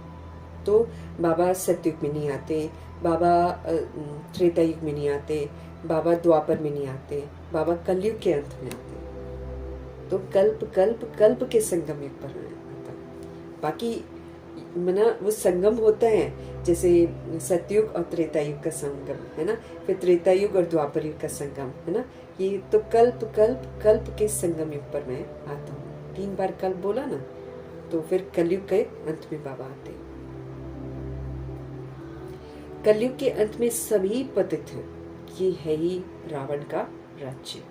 यहाँ देह अभिमान राज्य करता है। देह अभिमान झूठा है। झूठ के लिए सब लोग लड़ रहे हैं, कुर्सी के लिए लड़ रहे हैं। तख्त तो है नहीं, ताज भी नहीं है, कुर्सी के लिए लड़ रहे हैं। कुर्सी मेरी है तो उसको छल कपट से भी ले रहे हैं, क्योंकि है ही छल कपट की दुनिया ना। ये है ही बाबा कहते हैं रावण राज्य। सब पतित है। रावण को जलाते भी भारतवासी ही है। बाप पतित पावन का जन्म भी कहाँ होता है? भारत में होता है। तो रावण का जन्म भी यहाँ पर है, क्योंकि यहीं पर द्वापर युग में रावण प्रवेश करता है। बाप पतित पावन का जन्म भी यहाँ पर है, तो रावण का जन्म भी यहाँ पर है। रावण जो सबको पतित बनाते हैं इसलिए उनको जलाते हैं। ये बातें किसी की बुद्धि में नहीं है कि भाई हम एफिजी क्यों बनाते हैं, हम क्यों जलाते हैं, रावण ही सारे हैं और रावण को ही जला रहे हैं। ये सारी समझ कौन देता है? शिव बाबा। अब भारत में श्री कृष्ण जयंती मनाते हैं, श्री कृष्ण की लीला भजन आदि करते हैं। अब बाप कहते हैं वास्तव में श्री कृष्ण लीला कुछ है ही नहीं। श्री कृष्ण ने क्या किया? वो तो छोटा प्रिंस है। अब क्या क्या दिखाते हैं, माखन चोर and all that. He doesn't do all this. जरूरत ही नहीं है उनको करने की ये सब। तो श्री कृष्ण ने क्या किया? कहते हैं कंसपुरी में जन्म लिया। कंसपुरी में तो वो आएंगे क्यों? वो तो प्योर प्रिंस है। अब कंस तो डेविल को कहा जाता है, बाबा कहते हैं। सतयुग में डेविल कहाँ से आएगा? तुम जानते हो श्री कृष्ण की आत्मा जो सतयुग में थी वो अपने 84 जन्म भोग इस समय पतित से पावन बन रही है। अपना मर्तबा फिर से वो ले रही है, अब तो ले चुकी है। वैसे ही तुम कृष्णपुरी में रहने वाले थे, 84 जन्म ले, अब फिर अपना मर्तबा ले रहे हो। जयंती मनानी है, वास्तव में शिव बाबा की मनानी है, जो शिव बाबा सबको हेल से हेवन में ले जाते हैं। हम सभी को हेल से हेवन ले जाने वाले शिव बाबा को याद करना है ना हमको। उनकी कोई लीला नहीं है। बाकियों की कोई कहते हैं कि हे पतित पावन बाबा आओ, आकर हमको हेल से हेवन में ले जाओ। बाप, आप हमारे बाप हो तो हम स्वर्ग में होने चाहिए, हम विशेष दुनिया में क्यों हैं? ये ब्रह्मा जी ही बोलते हैं, सूर्यवंशी आत्मा ही बोलेगी, उन्हीं में आती है जागृति। तो वो सबसे पहले बोलते हैं। उनको वैराग तो आ ही गया था कि ऐसी वाली दुनिया में हमको नहीं जीना है। ऐसी दुनिया क्यों है? हमको ये जीने का तरीका ठीक नहीं है। ब्रह्मा जी को सबसे पहले दादा लेखराज के शरीर में, जब दादा लेखराज थे ना, तभी उनको ये वाला फीलिंग आना शुरू हो गया था। बाबा ने पहले ही उनकी धरनी को वैरागी बना दिया था। हम विशेष दुनिया में क्यों हैं? इसलिए बुलाते हैं गॉड फादर, हमको इस दुख की दुनिया से लिबरेट करो। ये भी ड्रामा में फिक्स है। बाप कहते हैं इस ड्रामा को कोई जानता ही नहीं है। शास्त्रों में ड्रामा की आयु जो है ना, लाखों वर्ष लिखती है। अब इतना तो होता नहीं है। 5000 वर्ष में तो दिन पर दिन हम देखते हैं, एक एक दिन बीतता जा रहा है तो एक एक दिन बदतर होता जा रहा है। तो इतने सारे हैं, कहाँ से हो जाएंगे ना लाखों वर्ष। तो इस ड्रामा को कोई जानते नहीं है। शास्त्रों में तो ड्रामा की आयु एकदम लंबी लिखती है। नई दुनिया को पुरानी बनना ही है, सतो रजो तमो में सबको आना ही है। ये है बेहद की बात। अभी तुम फिर से क्या कर रहे हो? अभी तुम फिर से विश्व के मालिक बन रहे हो। भारतवासी जो नई दुनिया में थे वही 84 जन्मों का पाठ बजाएंगे। अभी तुम पवित्र बनते हो, बाकी सब मनुष्य पतित हैं। तब तो पावन के आगे जाकर नमन करते हैं। पावन को पावन नमन क्यों करेंगे? सन्यासी पावन है, तब तो पतित मनुष्य उनके आगे माथा टेकते हैं, माथा झुकाते हैं। कन्या पवित्र है तो सब उनके आगे सिर झुकाते हैं। वही कन्या शादी करके ससुर घर जाती है तो जाकर दूसरों के पैर छूती है ना। We need to understand all this ना, लेकिन समझती नहीं है ना रूहें। पवित्र है तो कन्या समझते हैं, उसके पाँव छूते हैं, कंचके बिठाते हैं, उसको माथा टेकते हैं, और फिर जब वो उसकी शादी हो जाती है फिर वो जाकर सबके पैर छूती है। क्यों झुकना पड़ रहा है? क्योंकि पतित बन गए। पतित बना झुकाता है, पवित्रता दूसरों को झुकाती है। अभी बेहद की बाप आए हुए हैं सबको पावन बनाने के लिए। वो सब है कलयुग में, तुम हो अभी संगम युग पर। अब तुमको पतित दुनिया में नहीं जाना है। ये है ही कल्याणकारी युग। बाप आकर सबका कल्याण करते हैं। तुम अभी श्री कृष्ण जयंती मनाएंगे, नहीं तो लोग समझेंगे ये तो नास्तिक है। नास्तिक वास्तव में उनको कहा जाता है जो अपने बाप को और रचना को, आदि मध्य अंत को नहीं जानते। बाबा कहते हैं उनको क्या पता। वो जो बाबा के बच्चे हैं ना, उनको नास्तिक बोल देते हैं। वो घनी पूजाएं करेंगे, इसकी पूजा उसकी पूजा, जब हम नहीं करते ना तो वो लोग सोचते हैं ये लोग नास्तिक है। जबकि बाबा हमको ये बताते हैं कि जब हम भगवान को नहीं जानते हैं यथार्थ रीति तो हम नास्तिक हैं। नास्तिक तो वास्तव में उनको कहा जाता है जो अपने बाप को ही नहीं जानते हैं, जो रचना को ही नहीं जानते हैं, आदि मध्य अंत को नहीं जानते। इस समय सब निधन के बन गए हैं, सब निधन है, गरीब, दिमाग से बिल्कुल गरीब बन गए हैं। इस समय सब निधन के बन गए हैं, ऑर्फन बन गए हैं, अनाथ बन गए हैं। घर घर में झगड़ा है, एक दो को मारने में देरी नहीं करते हैं, है ना। आजकल तो एक दो को मारने में बिल्कुल देरी नहीं करते हैं। आजकल तो मोबाइल का नशा है, गेम का नशा है। अगर आप उनको मोबाइल नहीं देंगे तो वो माँ बाप को भी मार देते हैं, है ना। न्यूज़ आती है ना कि इतना ज़्यादा दिमाग पर मोबाइल हावी हो गया है कि रूहें उसको छोड़ना ही नहीं चाहती हैं। घर घर में झगड़ा है, एक दो को मारने में देरी नहीं करते, इसलिए इसको नास्तिकों की दुनिया कहा जाता है। क्योंकि जब बाप का बच्चा बन जाएंगे, जब हम यथार्थ रीति जान जाएंगे कि मेरा बाप कौन है, तो हमें अपने आप को रिश्ते भी जान जाएंगे कि ये तो मेरे आत्मा भाई है, तब थोड़ी लड़ेंगे। अब हम समझते हैं हिंदू मुस्लिम है, बाहर का, चलो वो नहीं, अपने घर के बच्चों को ही मार लेते हैं, तो नास्तिक बन गए सबके सब। तो नास्तिकों की दुनिया है। बाप को न जानने वाले हैं सारे के सारे, तुम हो जानने वाले। अभी तुम समझते हो कि हम पत्थर बुद्धि थे और बाप हमको पारस बुद्धि बना रहे हैं, और कोई तकलीफ की बात नहीं। हम भी ऐसे ही थे, पत्थर बुद्धि जैसे दुनिया है ना, क्योंकि हम ही को देखकर वो भी बनी है पत्थर बुद्धि। अब हम पारस बन जाएंगे ना तो वो भी अपनी ओरिजिनलिटी में लौट आएंगे। हम पत्थर बुद्धि थे, बाप हमको अभी पारस बुद्धि बना रहे हैं, और कोई तकलीफ की बात नहीं है। बाप सिर्फ हमको कहते हैं 1 घंटा तो पढ़ो, है ना। अब जो नहीं पढ़ते होंगे उनको बाबा बोल रहे हैं 1 घंटा पढ़ो, अपने को आत्मा समझो और मुझ बाप को याद करो। शरीर को याद करेंगे तो लौकिक संबंधों की फिर याद आएगी, है कि नहीं। और याद करेंगे तो कुछ मिलेगा नहीं, लड्डू पेड़े तो मिलने वाले नहीं है, और ऊपर से सजाएं अलग मिलेंगी, दुर्गति अलग हो जाएगी। तो हम क्यों याद करें उनको। लौकिक संबंधों की याद आएगी। देही अभिमानी रहेंगे तो बाप की याद रहेगी, बाप की याद रहेगी तो सदगति हो जाएगी।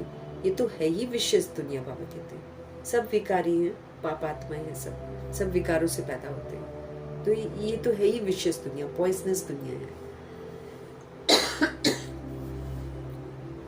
सब विषय सागर में गोते खाते रहते हैं। विष्णु को क्षीर सागर में दिखाते हैं, कहते हैं वहां घी की नदियां बहती हैं, यहाँ तो घासलेट भी नहीं मिलता। केरोसिन ऑयल ना, केरोसिन ऑयल आजकल नहीं मिलता है। फर्क है ना, पता नहीं क्या करती है सरकार, कहाँ जाके घासलेट।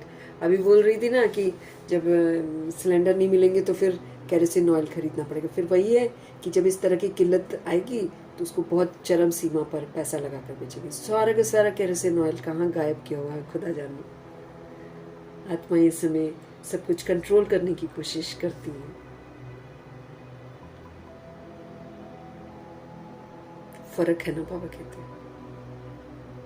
अब घी की नदियां बहना मतलब वहां की नदी, वहां का पानी जड़ी बूटियों से भरपूर है। नेचर ही हमको क्योर करती है। तो घी की नदियां नहीं, जड़ी बूटियों वाला ताकत मिलती थी। अब पानी खोखला हो गया है, इसीलिए इसको चार्ज करके पीना पड़ता है। बाबा की याद से इसको चार्ज करके इसको अमृत बनाना पड़ता है। बाकी और किसी चीज से ये अमृत बनेगा नहीं, चार्ज भी नहीं होगा। इतना गंदा पानी हो चुका है, गंदे पानी को फिल्टर करके वो हम लोग को दे रहे हैं, तो फिर इसमें क्या ताकत मिलेगी हमको। इसीलिए बाबा की याद में रहकर खाएंगे, बाबा की याद में रहकर पानी पिएंगे तो उसमें सब कुछ आ जाएगा। मिनरल्स, पानी में मिनरल्स आ जाएगा और बाकी सब में विटामिन आ जाएंगे। बाबा यही तो कहते हैं ना हमको। यहाँ तो घासलेट भी नहीं मिलता। फर्क है ना। तो तुम बच्चों को कितनी खुशी होनी चाहिए, बाप ही खिवैया है ना। गाते भी हैं नैया मेरी पार लगाओ। ये सब नैयाएं हैं, बाबा कहते हैं, सारी आत्माएं। और खिवैया ओनली वन गॉड फादर। ये शरीर यहाँ ही छोड़ देंगे, बाकी आत्माओं को पार ले जाएंगे शांति धाम। वहां से फिर भेज देंगे सुख धाम कि जाओ जी अब एंजॉय करो, जो क्वालिफाई करेंगे। परमपिता परमात्मा को ही तो खिवैया कहा जाता है। बाप की ही महिमा गाते हैं अनेक प्रकार से। अभी तुम पवित्र बनकर पवित्र दुनिया के मालिक बनते हो। श्री श्री शिव बाबा आए हैं हम आत्माओं को श्रेष्ठ बनाने के लिए। खुद भगवान कहते हैं ये भ्रष्टाचारी दुनिया है। अभी तुम परमपिता परमात्मा की श्रीमत पर चलकर श्रेष्ठाचारी बनते हो। अगर हम श्रीमत पर चलते हैं, श्रीमत हमको श्रेष्ठ बनाती है। कितनी ये गुप्त रमणीक बातें हैं जो बाबा हमको बता। इंटरेस्टिंग, जो तुम बच्चों को ही समझ में आती है, औरों को समझ में आएगी नहीं। अब हम और किसी को समझाएंगे, उनके पल्ले नहीं पड़ेगा, ज्यादा नहीं ले पाएंगी आत्माएं। तुम जानते हो कि अभी देवी देवता धर्म का कलम लग रहा है। पुरानी दुनिया से ही तो उठाया ना बाबा ने हमको, तो कलम लगी है ना हमारी फिर। तो बाबा कहते हैं अभी तुम जानते हो कि अभी बाबा धर्म का कलम लगा रहे हैं। जो भी देवी देवता धर्म वाले और धर्मों में चले गए हैं, वही आकर फिर ब्राह्मण बनेंगे। ब्रह्मा कुमार ब्रह्मा कुमारी बनने पे कर तो बाप से स्वर्ग का वर्षा मिलेगा नहीं। बनना पड़ता है, प्रतिज्ञा करनी पड़ती है, मर्यादाओं में चलना पड़ता है।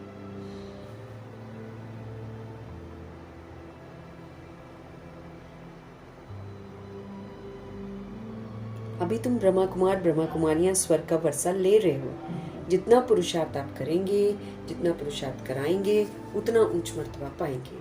सब तो इतना नहीं कर सकते, पूरा नहीं पढ़ेंगे तो उसका नतीजा क्या होगा? अगर शरीर छूट जाए तो स्वर्ग में आ जाएंगे, परंतु पूरा 2500 ईयर्स की बात करते हैं बाबा कि उसमें आ जाएंगे, परंतु प्रजा में बिल्कुल ही साधारण। अगर बाप का बनकर अच्छी रीति पढ़े तब राजाई घराने में उच्च मर्तबा मिलेगा। नहीं पढ़ते हैं तो समझेंगे इनकी तकदीर में ही नहीं है। पवित्र रहेंगे, पढ़ेंगे तो उच्च मर्तबा पाएंगे।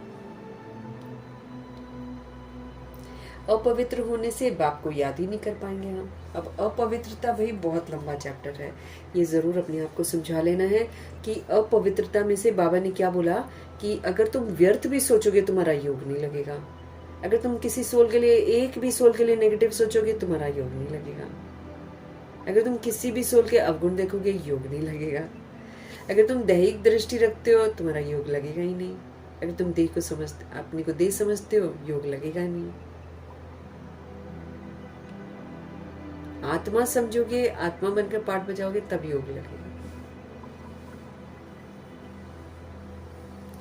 इसलिए पवित्रता बहुत गहरी है। अपने को आत्मा समझना पवित्रता है, अपने को शरीर समझना अपवित्रता है। अपवित्र होने से बाप को याद ही नहीं कर पाएंगे हम। ऐसे भी बहुत है, कर्म बंधन का हिसाब जब छूटे, गाड़ी के दोनों पहिया पवित्र होंगे तो ठीक चलेंगे। अब एक घर है, अब दोनों पवित्र रहते हैं तो चलो जी ठीक चलता है। अब उसमें एक चलेगा एक नहीं चलेगा तब तो खिटपिट होती रहती है। दोनों पवित्र रहेंगे तो ज्ञान चिता पर बैठ जाएंगे, नहीं तो खिटपिट तो होती रहती है। बाबा पहले ही बोलते हैं शांत रहो, दुआएं देते चलो, एक न एक दिन तो वो आत्मा भी बदलेगी। एटलीस्ट एंड में सहयोगी बन जाएगी, तंग नहीं करेगी। इसलिए दुआएं उसको देते रहना है। एक रूह बनकर रूह को देना है, ये ध्यान रखना है। ये नहीं कि हस्बैंड को दे रहे हैं, रूह बनकर रूह को देना है। कई बच्चे कहते हैं कि बाबा हम तो जानते हैं श्री कृष्ण सतयुग का पहला प्रिंस है, तो क्यों नहीं कुछ मनाए? अच्छा, हम श्री कृष्ण की आत्मा को बुला भी सकते हैं, आकर खेल पाल करेगी, रास करेगी और क्या करेगी। गोप गोपियां तो यहाँ ही होते हैं, वहाँ तो प्रिंस प्रिंसेस आपस में मिलते हैं तो रास करते हैं, सोने की मुरली बजाते हैं। ये सब खेल पाल तुम पिछाड़ी में देखेंगे। बाबा कहते हैं ये चीज़ों का ना साक्षात्कार होगा एंड में, ये सब पाठ चलेंगे। शुरू में दिखाया गया ना, फिर तुम पुरुषार्थ में लग गए हो, अब फिर पिछाड़ी में साक्षात्कार होना शुरू हो जाएगी, क्योंकि पढ़ाई बंद हो जाएगी। तो जो अच्छे बच्चे होंगे उनको बाबा साक्षात्कार से बहलाएंगे। कौन कौन किस मर्तबे को पाएगा ये तुम जानते हो। बाप बैठिए सब राज हमको समझाते हैं, तुमसे पूछते हैं वेदों शास्त्रों को मानते हो। अगर बाबा कहते कोई पूछे कि वेदों शास्त्रों को आप मानते हो, बोलो हाँ, हम क्यों नहीं मानते हैं। ये सब भक्ति मार्ग की सामग्री है, इनमें कोई ज्ञान नहीं है। ज्ञान देने वाला तो सिर्फ एक शिव बाबा है। ज्ञान मिलता है तो फिर भक्ति आप पे आप छूट जाती है। तो मंदिर में भी जाएंगे ना तो बुद्धि में रहेगा कि लक्ष्मी नारायण फिर अब नई दुनिया में राज्य करेंगे। बाप बच्चों को समझाते हैं दोनों तरफ तोड़ निभाना है ना। गृहस्थ व्यवहार में रहते हमको पवित्र जरूर बनना है। श्रीमत कहती है पूरा पवित्र बनना है, पूरा वैष्णव बनना है और विष्णुपुरी का राज्य लेना है, पूरा वैष्णव एकदम। दृष्टि, वृत्ति, कृति, सब सोच, बोल, कर्म, सब वैष्णव एकदम।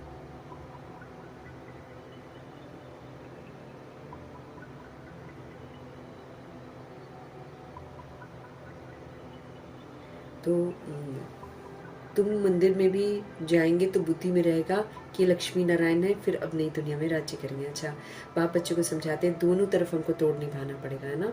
हमको इधर अलौकिक में भी चलना है, लौकिक में भी जो जिम्मेवारियां हैं उसको पूरा कर देना है। गृहस्थ व्यवहार में रहते मुझे पवित्र स्वरूप बनना है। पवित्र फिर ऑफकोर्स गहराइयाँ सारी अपनानी है। दैहिक दृष्टि वृत्ति बिल्कुल नहीं रखनी है। रिश्तों के प्रति सबको चलते फिरते आत्मा ही समझना है और पूरा पवित्र बनना है। पूरा वैष्णव हमको बनना है और पूरे पवित्र बनो, है ना। पूरे पवित्र बनेंगे, पूरा वैष्णव बनेंगे और विष्णुपुरी का हम राज्य ले सकेंगे। संपूर्ण वैष्णव आहार में, व्यवहार में हमको सात्विक तो बनना ही पड़ेगा। इसमें हमको एनिमल प्रोडक्ट नहीं खाना है। हिसाब बनता है हमारा, इसमें बहुत ज़बरदस्त हिसाब बनता है। जैसे हम नॉनवेज खाते हैं ना, वैसे ही एनिमल प्रोडक्ट जो खाते हैं, चाहे वो बटर हो, चाहे वो घी हो, चाहे वो दूध हो, ये किसी एनिमल का ले रहे हैं हम। और अभी जिस विधि से ले रहे हैं ना, वो तो पाप है ना। सतयुग में तो गाय अपने आप दूध देती है, उसको कुछ करना नहीं पड़ता, वो फ्लो करती है दूध से। तो जिसको लेना होता होगा लेते होंगे। चलो द्वापर युग में भी अच्छे से रखते हैं। एंड आई रिमेम्बर जब हम छोटे थे तो दादी वगैरह लोग जो रखते थे भैंस, बहुत अच्छी देखभाल करते थे। बच्चे उनके कभी, जो उनके बच्चे होते थे ना भैंस के, वो कभी भूखे नहीं रहते थे। वो खूब अच्छा उसको स्ट्रॉन्ग बनाते थे और फिर लेते थे। चलो वो लोगों को हक हो जाता है, लेकिन now it's a wrong means ना। इसीलिए एनिमल प्रोडक्ट, डेयरी प्रोडक्ट हमको नहीं खाना है, नहीं तो मेरा हिसाब किताब बनेगा, मुझे देना पड़ेगा प्रकृति को ये हिसाब किताब। इस वैष्णव मीन्स एकदम पूरा वैष्णव बनना पड़ेगा। फिर बिल्कुल सात्विक फूड खाना पड़ेगा, बिल्कुल सात्विक। सीखो। मीठे मीठे सिकिलते बच्चों प्रति माता पिता बाप दादा का याद प्यार और गुड मॉर्निंग। रूहानी बाप की रूहानी बच्चों को नमस्ते। हम रूहानी बच्चों की भी रूहानी बाप को दिल से, जान से, सिख से, प्रेम से, अदब से, रिस्पेक्ट से, रिगार्ड से, पूरी मोहब्बत से, स्नेह भरी प्यार भरी नमस्ते और तहे तहे दिल से मीठे परमात्मा जी का धन्यवाद। धारणा के लिए मुख्य सार है, योग द्वारा कर्म बंधन का हिसाब किताब चुकतू कर पावन बनना है। क्योंकि बिना योग के हम ट्रस्टी बनकर सतोगुणी सतयुगी व्यवहार नहीं कर सकते हैं। ये जो हमारा कर्म बंधन बना हुआ है ना, द्वापर युग और कलयुग की सोल्स के साथ, और घर में जो बंधन बनते हैं उनके साथ, हमको बाबा क्या बोलते हैं? सतोगुणी व्यवहार करो। हमको क्या बोलते हैं? सतयुगी व्यवहार करो। फिर शुभ भावना, शुभकामना एक एक आत्मा के लिए रखो। रहम दिल बनो, क्षमाशील बनो और परोपकारी बनो। तुम्हारा बुरा कर रहा है, तुम उसका अच्छा करो। ऐसे कर लेंगे क्या हम? ताकत चाहिए। इसीलिए योग के द्वारा कर्म बंधन के सारे हिसाब किताब चुकतू कर पावन बनना है। ज्ञान चिता पर बैठना है। पूरा पूरा वैष्णव बनना है, पूरा पूरा पवित्र बनना है। पूरा पूरा, है ना। वी नीड टू अंडरस्टैंड ये। इवन इफ अपने शांत स्वधर्म में स्थित रहना है, सबको शांति धाम की याद दिलानी है। कभी भी हमको अशांत नहीं होना। अशांत करने वाली बहुत सारी बातें आएंगी, लेकिन बाबा का कहना है कि तुम्हारी जो स्मृति है ना, वो बरकरार इतनी होनी चाहिए कि कितनी भी अशांति हो आप शांत रहेंगे। सतगुरु जी का वरदान। आवाज से परे की स्थिति में स्थित होकर सारे गुणों का अनुभव करने वाले मास्टर बीज रूप भाव। आवाज से परे रहो, ज्यादा से ज्यादा बाबा कहते हैं। अब जैसे मुरली हम पढ़ लेंगे ना, अब हम दिनचर्या में जाएंगे, तो बाबा यही चाहते हैं कि हम आवाज से परे रहें, कम बात करें, कम हिसाब किताब बनेंगे हमारे। आवाज से परे की स्थिति जो होती है ना, साइलेंस की स्थिति, फरिश्ते की स्थिति, उसमें स्थित हो जाओ। तो बाबा कहते आप सारे गुणों का अनुभव करोगे। अब हम जब मुख शांत ही रहेगा तो हमारे में सारे गुण आ जाएंगे ना। सहन भी कर लेंगे, समा भी लेंगे, समेट भी लेंगे, सहयोग भी दे लेंगे, सामना भी कर लेंगे, परख भी लेंगे। तो ये कौन सी स्थिति हो जाएगी? बीज रूप स्थिति हो जाएगी। जैसे बीज में सारा वृक्ष समाया हुआ, तो बीज से पता चलता है कि वृक्ष कैसा होगा, है ना। तो सारे बीज, जैसे बीज में ही सारा वृक्ष समाया हुआ होता है, वैसे एक बीज ही तो लगाते और कितना बड़ा पेड़ होता है ना। तो वैसे ही आवाज से परे की जो स्थिति है, उसमें संगम युग के सारे विशेष गुण अनुभव में आते हैं। अगर हम आवाज से परे वो परम धाम वाली स्थिति या फरिश्ता स्थिति में स्थित रहेंगे, तो जितने भी दैवी गुण है ना, वो सारे हमारे अंदर आ जाएंगे और हम उसी का व्यवहार करके उसको अनुभव भी कर सकेंगे।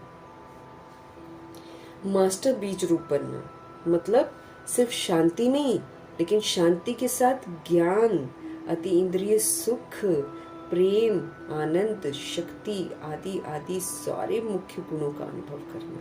जैसे ब्रह्मा जी पिलर बन गए थे 7 गुणों के। कोई कुछ भी कर जाए, सदा शांत, सदा समझ का स्वरूप, सुख तो इंद्रियों से परे का, और प्रेम स्वरूप, आनंद स्वरूप, शक्ति स्वरूप, कोई उनको हिला नहीं पाया। तो सबको उन्होंने क्या किया?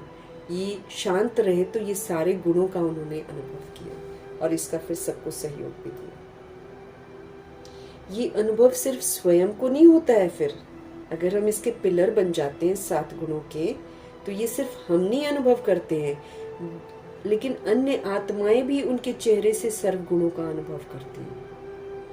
वो उनको सतोगुणी के रूप में देखेंगे कि कितना प्रेम स्वरूप आत्मा है, कितनी आनंद स्वरूप आत्मा है, कितनी शक्ति स्वरूप आत्मा है, कितनी अतीन्द्रिय सुख स्वरूप आत्मा है, कितनी ज्ञान स्वरूप आत्मा। उस स्वरूप में लोग उसको अनुभव करेंगे।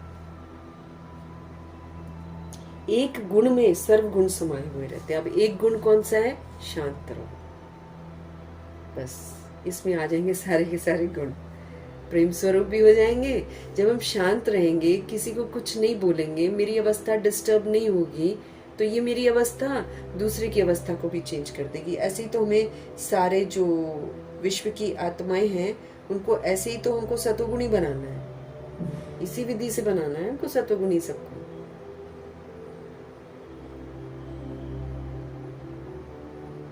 यही होमवर्क है हमारे। सतोगुणी बनो, सतोगुणी बनो। बोल कर नहीं, बनकर बनाओ। अच्छाई धारण करो, स्लोगन है। अच्छाई धारण करो, लेकिन अच्छाई में प्रभावित नहीं हो जाओ। ये नहीं कि फिर अपने आप में घमंड भी आ जाता है ना, वो नहीं। भगवान की सिखाई हुई अच्छाई है। अच्छाई को धारण करना है, लेकिन अच्छाई में प्रभावित नहीं हो जाना है। ज्यादा नहीं दिखाने लग जाना कि हम तो अच्छे हैं, हम तो अच्छे हैं। दैट फिर सारा फिर बेकार गया। मतलब प्रभावित होना मतलब आत्मा की जो अवस्था की डिग्री है ना, नीचे हो जाती है। अव्यक्त इशारे हमको मिल रहे हैं। अपवित्रता के बीज को समाप्त करने के इशारे मिल रहे हैं। संपूर्ण स्वच्छ, संपूर्ण पवित्र बनने के इशारे हमको मिल रहे हैं। बाबा कह रहे हैं पवित्रता, आप ब्राह्मण आत्माओं का अनादि आदि संस्कार है। इस नेचुरल संस्कार से स्वप्न और संकल्प में भी अपवित्रता इमर्ज न हो। संकल्प आवे और विजयी बनो। इनसे भी ऊपर नेचुरल संस्कार बना लो, तो इस सब्जेक्ट में पुरुषार्थ करने की जरूरत नहीं पड़ेगी। पवित्रता हमारा बहुत बड़ा सब्जेक्ट है ना, तो ये जो अपवित्रता का बीज समाप्त करना है और हमको संपूर्ण स्वच्छ, संपूर्ण पवित्र बनना है, तो बाबा हमको समझ देते हैं कि पवित्रता आप ब्राह्मण आत्माओं का अनादि है ना। जब हम आत्मा थे तब भी ये मेरा संस्कार था, जब हम सतयुग में आए थे तब भी ये मेरा संस्कार था। अनादि आदि संस्कार है। इस नेचुरल संस्कार को, जब ये मेरा ओरिजिनल है तो नेचुरल है ना, तो इस नेचुरल संस्कार से स्वप्न और संकल्प में भी अपवित्रता इमर्ज नहीं होनी चाहिए। मतलब मैं सतोगुणी आत्मा हूँ, मैं सतयुगी देव आत्मा हूँ। इस स्मृति को इतना पक्का कर लो, इस नेचुरल संस्कार को इतना पक्का कर लो कि कभी सपने में भी और संकल्प में भी अपवित्रता इमर्ज नहीं हो।